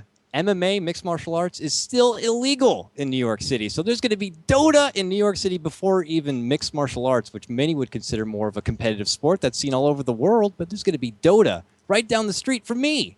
About 10 minutes from my door, you're going to find it over on Madison Square Garden, the theater, not the arena, but still. It's New York City. This is huge, and they're going to be having 4 European teams, 3 North American teams, and 1 Chinese slot for their LAN final. And the open qualifier for stage 1, anyone's going to be able to join. It's the top 4 from the Europe and NA region are going to be moving on to stage number 2, which is the invitational bracket, where some of the already popular teams like your Navi US, EG, Fnatic Alliance are going to be going toe-to-toe. So, and this is for $100,000. So ESL off their Frankfurt event, now moving into New York City. Maut, Greg, Korok, are we going to see you there? You going to be coming? I mean, I'm going to go regardless of like me having a ticket or not. I'll get there somehow. I'll be there selling sodas, right? I mean, I'll scalp if I have to. I mean, for those of us who don't know, so Maut lives in far away New York, and I live in Boston, so it's just too close for us not far away New York. It's too close for us not to come. So. Yeah, it's really easy. Yeah, I got my ticket right away, the golden ticket, and I'm hoping to see the likes of maybe Korok playing there. Korok, if hypothetically speaking, if you don't make it in, are you still going to be going as a spectator? Or trying to go? I'll definitely try. Okay. Because it's really close. Like you tried to come to our dress rehearsal on time? Like you tried that? I mean, How no, like is that for you, Steven? Let me check. Get the Google Maps up right now. Well, while you look that up, the tickets that were available that were just recently released, they had a couple of different tiers, I believe. They had, what was it? I have it right here. Premium, Gold, and their Standard. And you can even just get a one-day pass since it's going to be happening on October 9th and 10th. For me, myself, I got the Gold. But if you're looking to get a little more bang for your buck, I guess you could say, or some people are actually scrutinizing is the premium package. You know, you get like a ESL hoodie, you get like a dog tag, a shirt, you get like a massage, you get like some other stuff. I don't really know. You don't get the massage. I mean, they're just comparing it to ESL Frankfurt, which apparently had like free food and stuff. But the thing is that normally the draw for that is when you go to these lands, the food is A, awful, and B, costs like $15 for a hot dog. But the thing is it's literally in the middle of New York City. So you walk out, paying for that. Take 5 steps. It's your fault. And it's like a $2 hot dog instead. And you're also, of course, you're paying more for the venue because it's fucking Madison Square Garden. I mean, I know firsthand. There's a reason my apartment is not much bigger than this box that we have for my webcam. My kitchen's like probably like right here. I take a poop right here behind me. You know, that's my bathroom. Like you pay for your location because, gentlemen, it's New York City. So it is going to cost a bit more. Ticketmaster, they're going to have their additional fees on the tickets. Those fees were brutal. But, you know, I'm just hoping it's going to be a fantastic time. And regardless, you know, it's going to get people excited. It's going to get New York residents curious and maybe some more eyes on the sport as a whole. So I think overall, it's still going to be very beneficial for the scene altogether. And I'm definitely excited. I don't have to even get a hotel. I'm just going to take the subway down the street and be there to see everyone. So real excited about that one. I'm jealous. I'm Greg and I are gonna have to host up I'm staying with you, right, Dakota? We'll see about that. You can sleep on my floor, Steven. It's fine. It's about a 4-hour drive. I hope you're a good small sport. Oh, that's just about as long as it is for me. So Awesome stuff. So I hope to see you guys there. I hope to see a lot of people who are, you know, from the NA region, a lot of the popular people that have come out to watch the stream right now over on twitch.tv/Fountain Dive. And we'll hope to see you there. It's going to be some exciting stuff. We'll go ahead and round out some of the rest of the tournaments that are happening here. We have, of course, D2CL back for season number 4. The LAN finals are going to be at DreamHack Masters Bucharest on October 31st through November 2nd. It's a 50K prize pool happening right there, and it's going to be a round robin. A lot of big name teams, of course. Again, Navi Alliance, Cloud9, Fnatic Empire, Team Tinker, Virtus Pro, and the mystery team, who will hopefully be sponsored by that point or have a different name altogether. There will be, it's unknown yet whether there'll be what American or Chinese teams will be involved or how they're going to do a qualifier. But this is a fun little thing about this. I don't know if you guys have read this. I read this for the first time when we were prepping for this, but Manager X, tournament admins decide on a manager who did the best job overall and will receive 5% of the money collected through ticket sales for the best manager. How do you decide that you did a good management? Just give the money right over to fucking Charlie right now. No, As well. Because Charlie's gonna rig the contest. Like, I mean, that's the first thing you think of is everything that someone like Charlie's contributed. But like, I mean, Charlie's gonna get on his knees, and it's who judges what did a good manager? Like, zip boys. He's gonna be underneath the desk, before every game. For every Making team. sure that everything's plugged in correctly, of course. That is something extremely new, and I don't know if it's going to be a trend center or not. I don't know how you judge that. Who's responsible for judging that? Like, what are the qualifications? Like, I guess, Korok, what would you look for in a manager to be the best manager to receive something like this? I mean, what qualifies as if you had to be a judge of a good manager, being firsthand experience of working with them, what makes them what makes them good? Like, what will make them? You know what I'm trying to say? No, you don't. Hello. I'm sorry. Are you talking to me or Korok? Oh, sorry. I said Korok. Korok. Oh, saying being on a team and having a manager, like what qualifies a good manager to receive a prize like this? Like, what are they going to be looking out for? Well, honestly, I don't know how they get to evaluate it unless they did a player survey. But really, a good manager, they make sure that the players focus on just showing up to practice and playing. Everything else should be taken care of by the manager. So this includes like booking travel, any sort of travel details, even making practice games, making sure the players are their time is not wasted at all. Mm-hmm. Fair enough. Making sure that players are comfortable too, right? I think that's pretty big. I think just the biggest question is like who is going to judge this and who decides? I mean, if you're looking for the player vote, how does it prevent not being over biased about something like that? I mean, I'm curious. I'm interested to see how that's going to end up panning out. Moving like an academy for that shit. I don't know. It's strange. Moving. The messages I'm getting right now about this. Best caster. Best caster is going to get a. Okay, hold on. Charlie says he has a quote about this this contest. Okay. All right. Well, he's taking forever to paste it, so maybe I'll read it. Continue onward. When he pastes me, I'll read. I'm getting word behind the scenes from a reliable source that says it is more for the management and what the manager communicates the best, and all that kind of stuff. So there is a solid ground behind it. I'm just for now it seems a little bit vague as how it's going to work. I'm sure we'll see how that will develop, if it's something that more leagues and tournaments are going to put in. All right, here we go. He says he dislikes the idea because a good manager from a tournament organizer perspective is different from a good manager from a player perspective. His duty is to the players, while the award incentivizes managers to prioritize the tournament organizers. And he says he appreciates the sentiment, but really thinks that this creates a conflict that's not necessary. That's the nicest thing Charlie's ever written. Usually it's just that was the way zip zip. Yeah, that was very solid. Thank you, Charlie. Damn. Fucking sellouts. All right. Well, let's move on and away from that's D2CL Season 4. That's going to be having all that. DreamHack Moscow / the Game Show Dota 2 League, $50,000 prize pool. $30,000 going to be reserved for just the travel and accommodation for the teams that are going to be involved, which also include, yes, Team Tinker and Navi and etc. 8 teams are going to be taking part in the qualifiers, and that will be like Empire Virtus Pro, the Dream Team Squad or Secret Team, NVMI, Moscow 5. A lot of the same names we've been seeing through and through. But regardless, LAN finals are going to be happening the 11th through the 13th of September. I feel like we've already said like 4 different events that are going to be in like the same week. So this is absolutely out of control. And the first stage is going to be happening on the first 2 days, and the second stage is going to be on the next day. So DreamHack back again, still involved in the Dota scene, bringing good money, good games, a lot of promise. Gentlemen, anything else about DreamHack aside from, you know? My only thing about this is I think it's good that tournaments are publishing that they actually, like, maybe good's not the right word, but interesting that they're posting the amount they reserve for, like, travel and accommodations, because for teams that don't do that, like, most tournaments these days pay at least some amount towards travel and accommodations. So, I don't know. I just think it's kind of interesting that they're actually, like, publishing the number that they reserve. And I think, did Starladder do that last year or something? Or for Starladder, 10% of the prize pool was taken out for travel or something like that. So yeah. I don't know. It's interesting that they post this, and the amount is crazy, $30,000. Holy shit! I don't know. I just think that's interesting. I don't know if it's good or bad. Yep. We'll have to see how it goes, but regardless, more the merrier. I say with a lot of these tournaments, as long as it doesn't overlap too much, it puts us casters with our hands full of work, which it's going to be.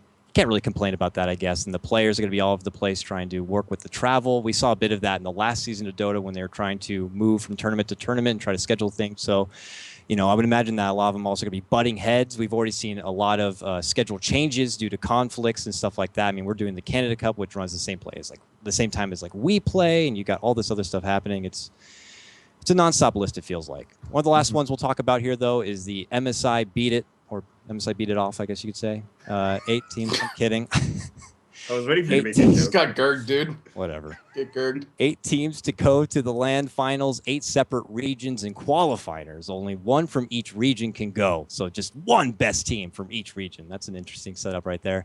November 1st through and 2nd in Taipei, Taiwan. And it's going to be a $44,000 prize pool. And this involves Europe, Africa, the Middle East, APAC, C, America, Australia, and China are the 8 different regions. So 1 team from each of those. Empire is the one that won the European qualifier. Immunity won the Australian qualifier. And Bravado won the African qualifier. There's an African qualifier for this one? Yes. The virus is real. Let's be careful. What? On there. Are there good teams? Well, I guess we'll find out. If you want to look more into that, that's the MSI Beat It tournament, and you can probably catch their qualifiers there. And I'm sure they're going to throw up their Team Liquid link about the tournament where you could see more information about all of that. So, all right, finally, we have wiped our hands clean of all the tournament and roster talk. This is the good stuff, boys. This is what we want right here. So we are going to get to the juicy stuff, the rumors, the gossip. There's been a bit of action that's been happening this week, and I guess we could just go ahead and jump right into it. Recently, the Join Dota stream, we're hosting a raffle, if you will, for subscribers, which, a lot of people might raise their brow as something that you might not be able to do. There might be some technicalities behind that not being legitimate. There was a certain cyborg individual that came in, decided to remove the sub chat promptly so, and then he was quickly lashed back at, demoted. It created for a bit of an awkward tension in the air between both parties, and everyone was kind of just there to witness it. Turned into a small bit of a hot mess. So what are your thoughts here, Maut? Did you get to see any of this firsthand? I'm sure you've heard about it. No, I heard about it as soon as it happened. And I just remember thinking, okay, well, yeah, the whole sub thing shouldn't be allowed. It makes sense what Cyborg Matt was doing.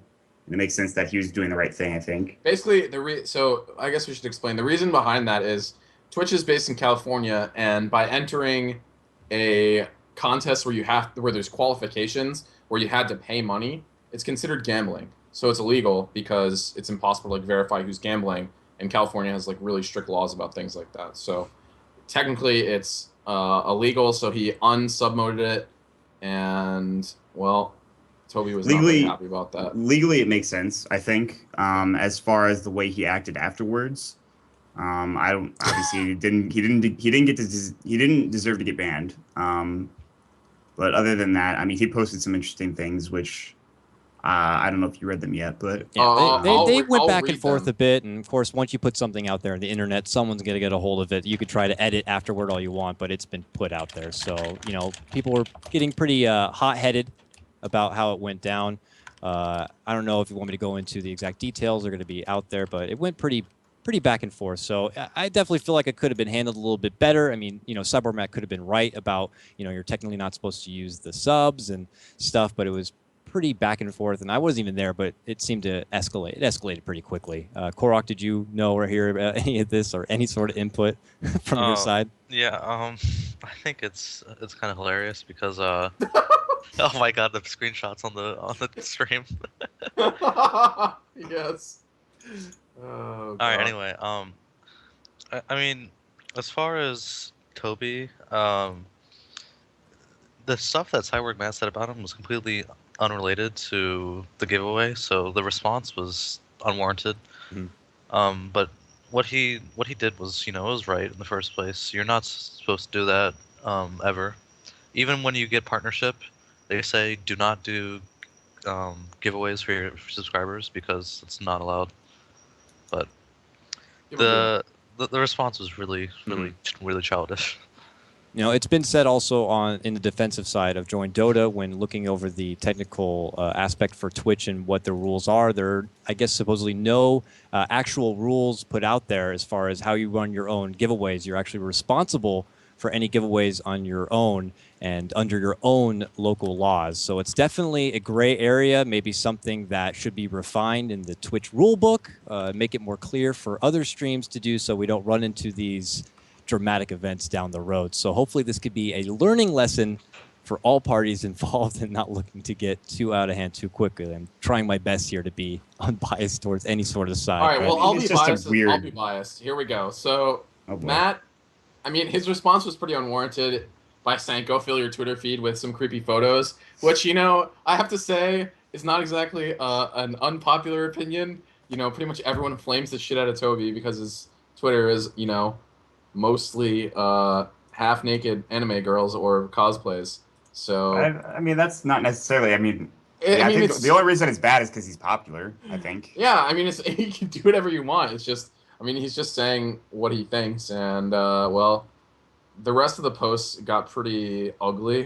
He called Toby toxic, and he said that he would blow the lid on all the shady shit he has done, but he didn't really do that, which is pretty unfortunate. And I mean, there was some stuff posted about his contract requirements and blocking BTS out of events. And I mean, as far as my opinion on all of this is, I don't think any of that is untrue, but I haven't personally experienced anything really ugly with Toby, so I don't know. Whatever.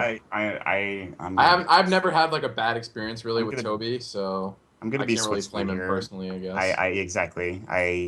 I have had good experiences with both people individually, so therefore, I don't know. I'm not gonna be the drama shit stirring kind of person. So, well, hopefully, this is something that will be everyone to learn from. Even if the rules are set a certain way and one party knows it, hopefully it just becomes more clear for everyone. Because I mean, who knows if one of us wanted to run a sub giveaway down the line? You know, I wouldn't know certainly. So hopefully that becomes more clear, and we'll kind of just see where this ends up. But we're definitely going to be bringing it up because I mean we can't dodge gossip like that. So let's go ahead and step away from that one. Another small thing has happened recently. Amazon purchased Twitch.tv for, I don't know, a little bit of like $1 billion fucking dollars. $1 billion Amazon's picked up Twitch.tv. A lot of people were thinking that Google was going to be the one to hold it up, and they were already getting all nervous about the mutes of their VODs and how they're going to be handling it. But now Amazon has stepped in, and a lot of people are a lot more happy with this one. Greg, how do you feel about Amazon taking over for Twitch.tv? I am happy. And that's it. No comment. I'll pick it up. For un-Dota related reasons, I have no comment. I think this is a really really good decision. And I think I'm sure Google probably offered more. I mean, this is just a guess. I just think that Twitch was saying, okay, listen, we're going to be more in line with what we think our website is going with Amazon. I think it's a good business decision. And I think also many people have talked about how YouTube and Twitch together would be kind of like a monopoly. Just a lot of video and streaming services together is not what you want to have. And on top of that, Google Plus is a piece of shit. I'm not gonna mince words. That thing's awful. I fucking hate Google Plus. So there's that. And I like Amazon a lot. I like Amazon Prime. I like Amazon Video. I like whatever Amazon doles out. Not that I don't like a lot of Google shit. I use Google every day. I use like YouTube, but yeah, it's good. Yeah, I'm excited. I'm an Amazon Prime user, and Amazon already owns a bunch of other companies. I don't actually have the list in front of me, but they own a wealth of other companies, and they kind of more or less let them do what they've been doing and what's been successful. They're just kind of there now. As the thing you have to realize is everyone's like, oh, what the hell? Amazon like sells books and like cooking products and stuff. But the thing is that like a huge part of Amazon's business is Amazon Web Services. So it actually fits like pretty well with the strategies that they have. And I know people that work at Amazon, and it's, you know, they're very future minded. Like they have policies, like informal policies, that if you have to do something more than once, just get a computer to do it for you. So I mean, they're a very future minded company. I think as long as they don't like do anything crazy about like with Twitch, it should be fine. Like the muting stuff is just Twitch like preparing for an acquisition in general. I mean, you just have to make sure what you're selling is legal, basically. So whatever. Of course. Korok, is it Google that shot back and DDoSed Twitch Jesus. in revenge? I mean, I don't know what the hell's been happening. Time Warner Cable, apparently in the northeastern area, you can't even watch Twitch right now. It's so fucked up. So, but it's been a bit an interesting transition period. Did you have any sort of thoughts about Amazon being involved? You're a streamer, you're a gamer, you have your own sub button, and you like to stream it out there. Do you think this is going to be any sort of change, or are you expecting any sort of big things, or are you just kind of, I'm just going to stream. I don't even care what the hell's happening. I mean, it's really good for Twitch because they get they get their infrastructure. They've got the data centers all over the world, and they offer hosting services. And you know, you combine that with Twitch, who's extremely bandwidth hungry, and you know, Twitch used to be pretty bad about their server quality. Whenever a stream got big, it would get extremely choppy. And well, I'm sure with Amazon, backing that'll never happen again because it's been getting better, but now it'll be perfect, I bet. Yeah, and you know, at the same token, Twitch gets access to everything that Amazon has, but Twitch actually has its own CDN, which is like a content delivery network. It's basically how you get video from your servers to people's houses. So that's actually really valuable for Amazon as well. So I think it makes a lot more sense than people were just like flaming. So I don't know. Beyond that, that's all I have to say about it. I think there's going to be a lot of promise there, and I'm really excited about this one. So that's as far as it goes for like real juicy gossip talk, though. So we're hoping for more to develop for our next podcast episode. Aside from that, something that hasn't been in our notes, if you want to talk about for a moment, unfortunately, sadly, I will not be involved, but the Staff Cup has come back around once more. I remember it last year, and I was very, very new at that time, and I was like, I probably wouldn't be involved. And this time I could have, but due to a late notice, I won't be able to. But our very own Maut and Greg should be able to participate on behalf of High Ground TV. We fucking lost, boys. All right, so. Well, hold on. All right, listen. Hey, you don't know our roster yet. It's a secret. We have a secret weapon. Hopefully. Okay, first of all, took me 3 years to get part of this Staff Cup, so we're in. We made it. We did it, boys. But yeah, I'm excited to play. Last time we played, Greg and I played in the Staff Cup a long time ago, which was a fun little game that we played. I played Enigma. Greg played. Did you play Naga that game? Mm-hmm. Yeah, we lost. To ESFI. So I'll be rooting for you guys from the outskirts, unfortunately, hoping that we do really well. But a lot of big, Dota celebrities playing here. You got some of the, biggest from the joint Dota, Toby, Capitalist, Malk and all them are going to be playing, of course. You got a team with like Purion and Shane and Cyborg Matt. That should make for a fun matchup if they happen to play against each other. That's what I'm talking about. Just so it's going to be some good stuff and a lot of good times. And I'm curious to see what team is going to end up coming out on top. So with that said, unless, guys, you have any other topics before we move into our Q&A that we need to cover or discuss for a small bit? Would you like to talk about UG? Ah, yeah. yes. Oh, Korok yes. wanted to Thank you talk for about this. remembering that. Now, Thanks, this is a Korok. nice salsa verde spicy topic we could talk about here. It was brought up about a week ago. You know, IX Mike was pretty much the spokesperson for this one, but there's been a bit of discussion and rumors and allegations that Union Gaming, with all their like heavy pauses and secret observers and coaches, have been doing a bit of sneaky, shady play, and as far as sniping streams and gameplay and stuff. So, I mean, Korok, you seem itchy to talk about it as a player. So, come on, fill us in a little bit about what the hell. What are they talking about? Fucking don't what is sell this out, mess dude. on? As far as confirmed things, so these are facts. You can't really dispute them. These guys actually bring their friends into the lobby. They make them change their names to the names of casters, and then they have them sit in the casting spot, and they just sit and voice chat with them and tell them what's happening.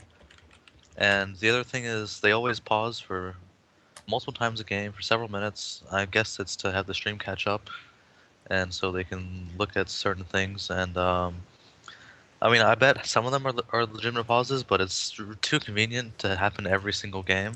Oh, They this do image, pause a lot. This image needs to be shown. That one right there that I posted in the Skype chat. To go along with this, so Mike tweeted about this, obviously, clearly upset, saying they did it to him multiple times. They had a game yesterday, Union versus Sneaking Assassins in Starladder, which I just happened to be casting. And so what happened was, I think the Ember Spirit player, Benjas, was getting ganked, and he had a remnant back at his tier 2 tower. So he remnanted back to the tier 2 tower, but as he was remnanting back, his remnant despawned. So he tried walking, and he was just walking in place, and he couldn't do anything. So they paused, and as soon as they paused, Mike just yells out, "I don't want to hear your reasons," in chat. Just starts going crazy. And the game, to be fair, was paused for like, I think 5 minutes longer than it should have been, because apparently you can TP out of that. And so they tried using his ultimate again, paused it again, reconnected, and then he reconnected again, I think. And then he's like, I couldn't use my TP scroll.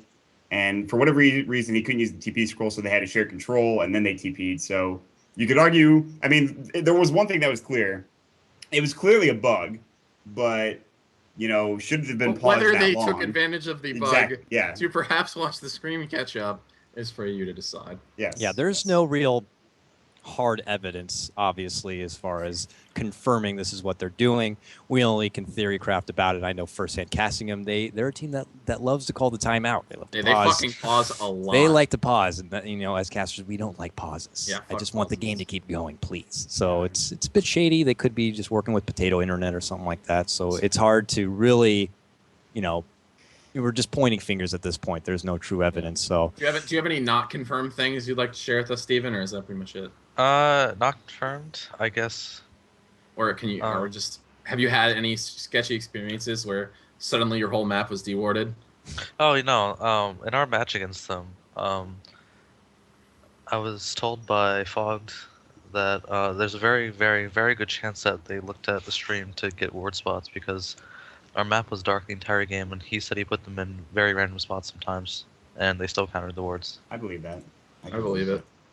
All right. Well, Toby is going to join us. all right. Our first call-in. Let me add him into One of the call. biggest personalities and names in the Dota scene altogether. If you think of casters, I think Toby's probably the first name that comes to your list as far as casting goes. I'm gonna try to set him up and get him on this freaking call here. Condolences. The overlay probably just he exploded. felt the need to make sure he has the opportunity to defend himself or put his own 2 cents into the pot, I guess you could say, as far as the matter is concerned. Toby, are you there right now? Are you joining us? Yeah, man, I'm here. What's up, brother? Welcome. I appreciate having you come on for our debut episode over here of True Sight, the podcast. Now, obviously, you were around for our juicy talk on the matter a bit ago between you and Cyborg Matt, and you definitely wanted to make it clear that there is a clause or there are rules in play that should allow you to do the sub raffle and how everything panned out. Why don't you just go ahead and let it out and let us know what happened and your side of the story? Well, I'm not going to talk about it all Okay, because obviously. really talking about most of it is just going to cause more problems. So it's also one of the main reasons why I haven't talked. But there was definitely some points which I wanted to correct, which were wrong. Okay. And the first one of that is actually the Twitch guidelines. Most people are actually looking at the older rule set of Twitch. There was an amendment made about 6 months ago that says that any broadcaster, if they run raffles or giveaways, they're responsible for it themselves. Twitch basically washes their hands of it, and you're bound by your local laws. You're not actually bound by the laws of California. So that basically means that you can do these sub giveaways. You've actually got other groups as well. The Counter-Strike guys, one of the most successful groups doing it right now, is Room on Fire, which is Anders and Semler. And they actually are at a point right now where they have enough subscribers that they can actually use subscriber-only chat and still have a very, very active chat. And that's because, not mainly just because they're doing giveaways, but because they're actually pushing that kind of stuff. So Excellent. that was basically the first point. Everything else that came after that was just, yeah, you can call me creepy for posting shit on my page, but if you don't want to see that shit, don't follow me. The official page is Join Dota. You can watch that stuff there. That's a good answer. If you're not a cosplay fan, then don't fucking do it. And something as well for the Milligan Vic stuff. I actually talk a hell of a lot to Milligan Vic. She's a wonderful, wonderful girl, as well as most of her models are. So, in fact, like Vic had actually considered to be a friend. She helped me out with a couple of cosplay things in the past. So, yeah, if you think it's creepy that I post up pictures of girls, then fair enough. You can consider it's creepy, but you're also looking at it yourself, which means either you follow it or a friend is sharing it. And if that guy keeps sharing all my stuff, then either he's not your friend because you don't share the same beliefs about what should be on a Facebook page, or really you're taking life way too fucking seriously. Appreciate Toby. Those are good answers. I wanted you to have the opportunity to come in and be able to say your part in peace. I mean, I'm glad you brought forward the notes about the Twitch and their rules. I do have to ask though, why wasn't it something you just brought up right off the bat? Is this something that you had to look into again? You just already knew ahead of time? I mean, it just seemed like. Do you mean the giveaway, or what? Yeah, are you like once it was like the sub was released and then everything shit hit the fan. How come you didn't just like throw out right there that these are actually the rules that are in place from Twitch? Let's just go ahead and remove the tension in the air already. It seemed like you guys honestly wanted the slingshots a little bit first to make it a bit more spicy, but. Well, if I knew that the main issue was actually Matt trying to protect the terms of service, that would be fine. But him putting in chat, I'm protecting terms of service, when the chat's going completely fucking nuts, no, I'm not going to see that. I'm casting, man. I'm doing my job. So if you want to do this kind of stuff, don't just go, I am now martial law, I will take over the world, and just unmod this because obviously you're breaking the law and taking over a channel which he's a celebrity mod for. That's all he was. He's not there as a legitimate mod. In fact, I've actually asked Twitch since this point to actually make a celebrity tag that we can attach to channels so they don't actually have mod rights. A lot of people ask for that. BTS has been asking for that for like a long time. Yeah, well, I've pushed it again because really it's the only way we can highlight them. It's done as a privilege thing, and he abused his privilege. So it's taken away. He interfered with something which he's not involved in, and that's the reason why he got demod. He gets stroppy about it. He makes a remark about my pictures and what I do on my social networks. So of course I'll have a slap back at him. It goes from that to that, and then he decides to take it to the full next level. And at that point, I'm just like, yo, man, you're in your own little world. If you want to take it to this level, you can sit there in that level by yourself. I'm not getting involved. So what's being said is Toby's a man. He's single, ready to mingle. It's his Twitter. He'll do what he wants. He's ready to get the job done, and he'll defend himself if needed. I like it, personally. So I'm glad that we had the opportunity to have you come on and really kind of put it out there, because for most of us, we're left with these kind of questions like, why is it? Why did it happen this way? Why are they going at it with each other? So we do appreciate you coming on and kind of setting the record straight as far as your end. So appreciate it a lot. Gentlemen, do you have any questions about the matter for Toby before I'm sure we can let him go along his way? Maut? No? Greg? I think it's pretty cut and dry. Thanks. I appreciate you coming on. Yeah. No problem. It's one of those things, like you always say, I won't get involved in a flame thread. I won't get involved in a flame thread. Yeah. And then you see things which are being said, which are just like, it needs to be corrected, or else everyone's going to think that it's 100% the case, and no, they've never heard anything to the contrary to like disprove it. So it's like I feel like that kind of stuff needs to be corrected before it becomes really like, yeah, but before people get completely misunderstood about what the fuck's going on. Yeah, I And think the even problem. everything I think which Matt actually brought up too, like the points that he brought up without bringing them up, like the passive aggressiveness kind of stuff, like all of that is also very easily explained and written in the worst possible way. I actually, there was a tweet that Pyrium put out, and it was around exactly the same time that I'm just like, man, that is like one of the greatest things ever. Things can be made so like simplified into a way that is either boring or completely wrong without explaining what the hell is actually going on. And yeah, he did it a little bit more crudely, but it was very, very nicely done. But it's exactly that kind of thing. Things are said so everyone fills in between the lines, and everything which you're filling in is wrong because the tone of it all is going to make you do that. Yeah, and I think part of the confusion is if you look at Twitch's legal page, it actually has an outdated version of their TOS on it because Yeah, on it their does. blog there's an updated version. So I'll Yes. just paste that in the chat. But Yeah. that says on there you can That's- actually do. That's one of those promotions, things where, like, there was an incident about 12 months ago when Gods and I came to a head over a misinterpreted tweet, and then we got brought into a conference. There was about 8 of us in this Skype conference, and it was like, please talk about this stuff here before you put it on your Twitter, so we don't actually have this kind of like toxic community, or at least this war between the casters. And I'm like, you know what? Fair enough, not a problem. And that's all it would have taken, a simple Skype message. That's all it had to be, not what happened. Yeah.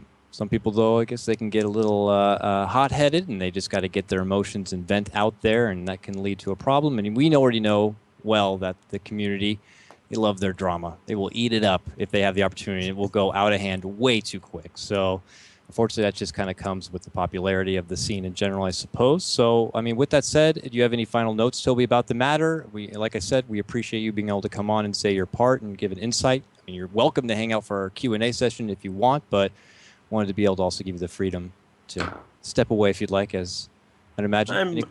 I'm awake for now. I can stick around for Q&A if you want to. Let's do it. Like, the only other thing which No. I think All right. I'm good. I'm good, man. I'm gonna think about it twice. I don't want to say that. Okay, Maybe I never mind. shouldn't say that. That was it. You know, that was a display of filter that I don't have. So congratulations on that one. Hey, Greg, you know what I used to be like. I have no. Yeah, well, you know, I have no. I mean, that's true. We've all been. We've all said things, you know. Shit happens. We've all said things. We've all tweeted shit that we probably shouldn't have.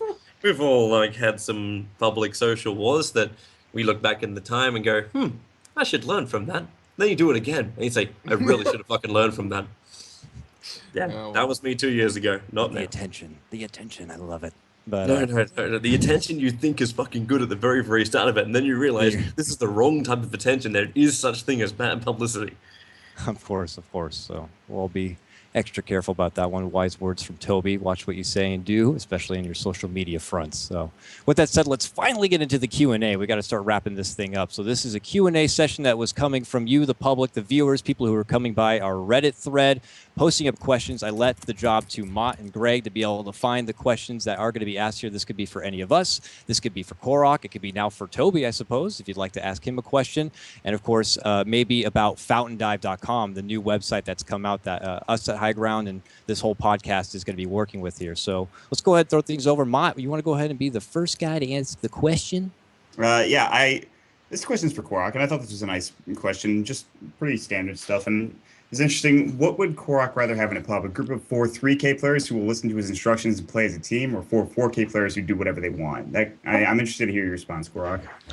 I definitely would say, and this is like without hesitation, the 4 3K players that will listen and cooperate, because no matter what, I've even experienced this in like the 5K games. Like, you have 4 players that all want to do their own thing. You're not going to be able to accomplish anything, even if it's a pub game. Like, there's a certain extent of how much one person can do, and if people don't want to work together, you'll never win. So.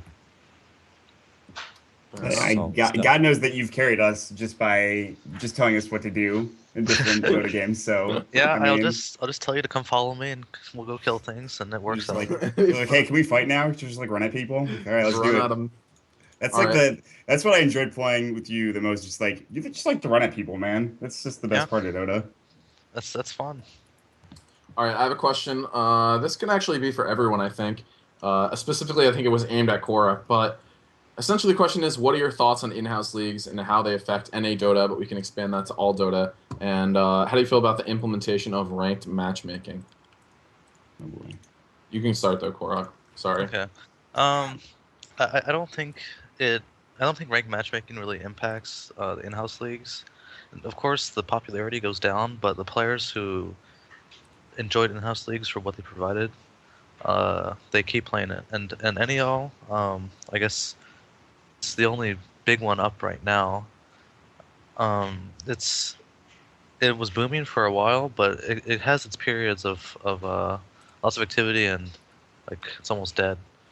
It used to be a lot more popular before ranked came out, and it was a great tool to actually find players that are amazing. Like I would say Arteezy can owe his recognition, I guess, to get onto Popularity. his popularity from being this guy who was like destroying everybody in NEL, even players on top teams who played in the league. He was just going after the middle and just taking them down, and he got really high rated, and then he got a huge reputation from just NEL. Yeah, built up a big reputation. Teams recognized that, maybe brought him as a stand-in, and then he managed to solidify more of a spot in some of these rosters, you know, the early like High Pie and what have you, and just built it from there. So it definitely was a great start, a great foundation for him to make a name for himself. I agree with that. We saw him play many games, still plays very frequently in the NEL. So, you know, plug out to that if you want to get your NEL ticket. I believe it's $199 in the store right now. Jesus. It was a price change. That's why, because it started at 99 cents, but that was an error, and they had to change the price over and such. So, but yeah, it's a fantastic stuff. Lots of games happening. Some games happening even simultaneously. So yeah, it's actually happening right now. So make sure you check that out. Some good stuff. And I believe also the Dota Cinema Group have tried to run their own in-house league. The Arena, I believe, is something they've been toying with for a while. It might be still in beta. I'm not too sure if that's finalized or not. So, you know, we'll see. I mean, I don't know if you said it all, Korok, is there anything that these leagues can do or that can be done to make them more important, more popular, better, you know?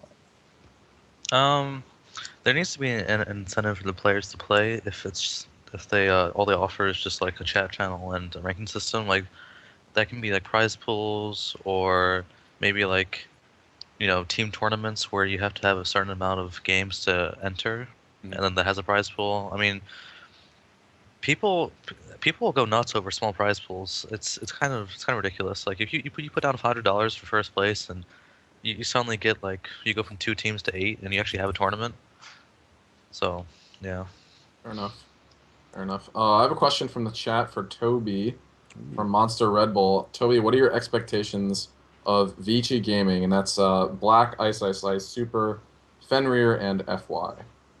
I think you guys were saying it perfect before. I hope VG Gaming doesn't have to change for Black, and Black changes for VG Gaming. I think ISIS will fit the role nicely. Like he can't be like more throwish than RTK, so it should be okay on that front. And ISIS is a quality player. I think the biggest problem is just going to be Black gelling with the rest of the team, because he didn't do it with CIS. He basically just sat there and farmed while they played 4-man Dota. And then he came in and was like, yep, I'll carry now. And I don't want to see that from VG Gaming. They've always been such a great 5-man squad that I think losing Sylar is going to really damage them hard. So let's go ahead and echo off that, since we didn't have you before. I mean, you talked about VG Gaming there, but of all these roster changes in teams, and I'd make this question to everyone else, if it was TI5 right now, Toby, what team would you back between all these big changes and moves? Which team would you secretly be rooting for, maybe in your compendium, if it was TI5 time right now? Secretly, And or You not got to be secretly. unbiased, of course. I mean, you could also just be. I don't know. I don't. We can talk about that later, but I don't really believe that casters should not be biased. Fuck that. Well, well, before it- we touch on that, we're in a different world. Like if it was nation sports, like if it was Australia versus Sweden, for example, and you are streaming to an Australian only audience, That's true, I then guess. Yeah. it seems to be appropriate for that. Yeah. But this is esports. This is a global industry, Yep. and the English casters stream to multiple countries. So you can't say that your audience is biased. So you can't be biased. That's a really good point because in America, when they have American sports specifically, it's always just like you have a commentator for your specific team. I know, like, Buffalo sports will have their own commentators, New York City sports will have their own commentators, and then you can be biased. But you're absolutely right. It's a global industry, so we have to maintain this position of unbiasedness when we cast, even if we're from North America and we grew up watching North America, or even if someone's from Europe and they grew up watching Europe. It's you have to just be on. Yeah, you have to be unbiased as possible. So, All right. Well, back to the question: who's your favorite team for TI5 if it was right now, Toby? or what's your most intriguing team that you've seen? Like these new lineups. Like which team is like perking Well, the your team interest the the team most? which entertains me the most is Virtus Pro. Man, they had a guys, great game today. I just like the fact that they're not sitting there and just sulking about the patch. Like that's just in there just gives me respect. I give them respect for that one. And they made the most out of their roster changes too. Removing NS and Smile seemed to be the greatest thing that's ever happened to them. So, no, I'm a massive fan of them. I think Empire, even though they lost event score, they're still very, very strong. Solo has been playing some really amazing Dota. And I know I was cheering for Team Empire at the last TI, but I was really, really sad they performed poorly. So, secretly, I'd be cheering for Team Empire. The Chinese scene, I have no idea what the hell to make of that mess. I'm cheering for the retired guys who are now Tong Fu. What the fuck? yeah. Good stuff. Maut, any new questions from our Q&A? Hold on a second. I've lost the. I've got one. Yeah, Which go, of, Greg. this can be for everyone. Which of the heroes not yet in CM are you most looking forward to? And well, that's just Dota 2 heroes plus techies: Broodmother, Earth Spirit, Terrorblade, Phoenix, Legion Commander, and techies. Let's start with Maut. Honestly, all of those, other than like Broodmother, who I'm not a huge fan of, and I don't think Techies really has a place in competitive Dota. I think Earth Spirit's really solid. I think Earth Spirit's still really a good hero even after the changes. And I know, Dakota, you think along the same lines I do. Dakota's on the Earth Spirit train lately. He really is, I man. love Earth Spirit. He needs changes and tweaks, Goddamn Earth obviously Spirit still, picker. but I don't know. I've grown to love the hero, so yeah. I think Terrorblade is still very, very strong. I think he's still a very good hero. I think Phoenix is still extraordinarily strong, and I think Legion Commander has a place. So you don't have an place answer, is, Maut. but- You're just picking everyone. All right, All right, you're done. Terrorblade, You're Terrorblade, done. Terrorblade, Okay. Terrorblade, there we go. Terrorblade. Jesus Christ. Fuck you guys. Fuck off. Greg, think Gert, Steve, or, I think Earth Spirit is going to have the biggest impact. you think so? because Yeah. of what makes you say that?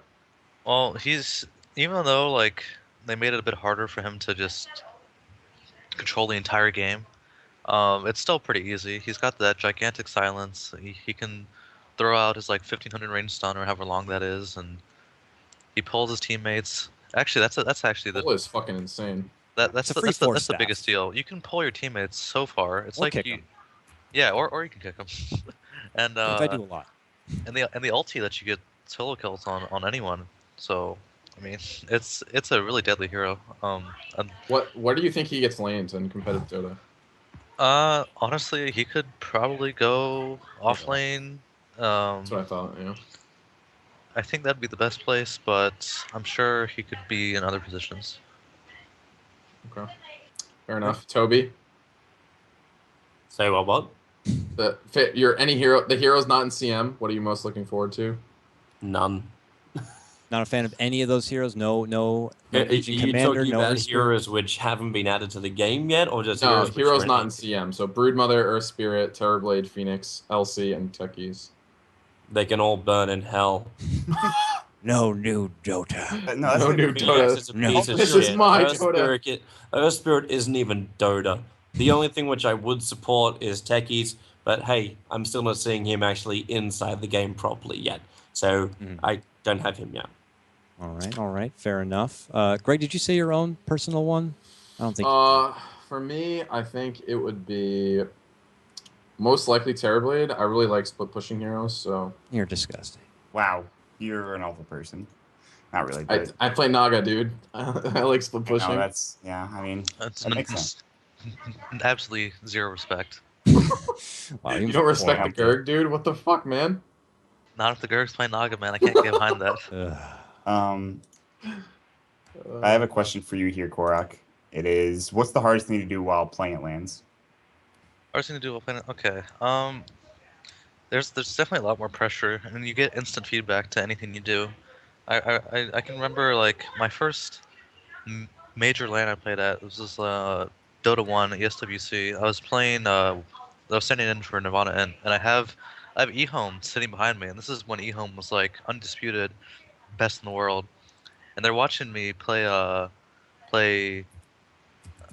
mid TA against Dendy's Pugna and the rest of his team. And so I remember there was like this one time where I backed out of a fight that I could have stayed in and got a kill. And they started speaking Chinese to each other, and they said something along the lines of like, "Oh wow, he should have just fought. He would have killed him." And I was like, "Oh god, this is like the worst moment of my life. These guys these guys are so good, and they're all judging me for making a big mistake." And so I guess nerves and pressure, but I mean, as you get more experience, it's not that big of a deal. Good to know. Good to know. Gentlemen, with that said, we've been going on for quite a while now, so we're going to have to wrap it up, unfortunately. But that was what I would consider a pretty successful debut episode for us over, this is True Sight, podcast for Dota, presented by FountainDive.com. Check it out right now. You can see all sorts of amazing new content, including guides, how to be a caster, inside shots from TI4, and a wealth of content to be coming. So exciting stuff there. You can also contribute some of your own work. Just check out above the top there, the Help Us Out page. And this is brought and helped by us from High Ground TV, a casting group you can catch over at highground.tv, where you can find stuff from myself. I am Dakota, KOTLGuy. You can catch me on Twitter at KOTLGuy. All the media plugs right by our fancy-looking overlay frames. Thank you very much, Mr. Producer, for that. And of course, I got to thank everyone who has been joining me. Maut, we'll start with you. Thank you so much for coming out. You can catch him over on Twitter at MautDota. Any final words for yourself before we move it on? No, just a big shout out to all you guys for joining us, specifically Stephen for coming in for such short notice, Toby as well for jumping on, Absolutely. and Hella and just talking with us. And obviously, shout out to Simon Simpatico for producing all of this and making this a possibility, because honestly, this was a lot of fun. So check out FountainDive.com, check out highground.tv, and definitely check out the Staff Cup coming up this weekend. That should be a lot of fun as well. Greg, Gerg, what is Hip TV? You can catch him on Twitter. Any final thoughts before we go? No, thank you guys for watching, and yeah, I mean, the cool thing, so Fountain Dive, we haven't really talked about what it is, but it's going to have like guides for heroes, auxiliary content like guides for getting into casting, or stuff like that. So I posted my first little thing on there about how to get into casting, so it's kind of interesting. I don't know. It's I like kind it. of interesting, I guess. I think it's pretty Way to okay. sell it, Greg. Thank you. Yeah, fuck. Whatever. Fuck, Korok, like Maut said, thank you so much for coming in on such a late notice. We do definitely appreciate it, even though you did owe us this one. We're glad to have you. You can catch Korok over on Twitter at Korok Dota. Any final words, man? Yeah. Thank you guys for having me. I'd really like to see Fogg or Charlie on at some point. Both those guys are daughters. Both the guys they talk a lot, but they don't actually come on and say it. So Nut up or shut up, boys. yeah, That's a call out. All that right. goes out to both of you. So yeah, that's about it. And of course, none other than Toby, thank you so much for coming in, saying your piece on the matter, and adding a little bit of extra to our podcast on our first opening. You can catch him, of course, over at Tobiwan Dota. Very popular, man. Thanks again for coming on, man. Anything you want to say before we cut you loose? Thanks to everyone who follows me and enjoys what I post. Join Dota, casting a ridiculous amount of content. You can, of course, catch that over at joindota.com. So exciting stuff. I'll actually be helping him out a bit tomorrow. We'll be doing the We Play, so that should be a lot of fun. Once again, I'm KOTLGuy, the host for you. It's been a pleasure, everyone. Thanks for coming by. We're looking to have another podcast come up, hopefully within the following week, about the same time. Should be some good stuff. So take care, everyone. Thanks for coming by. Be sure to follow the Twitch channel as well. Bye-bye now.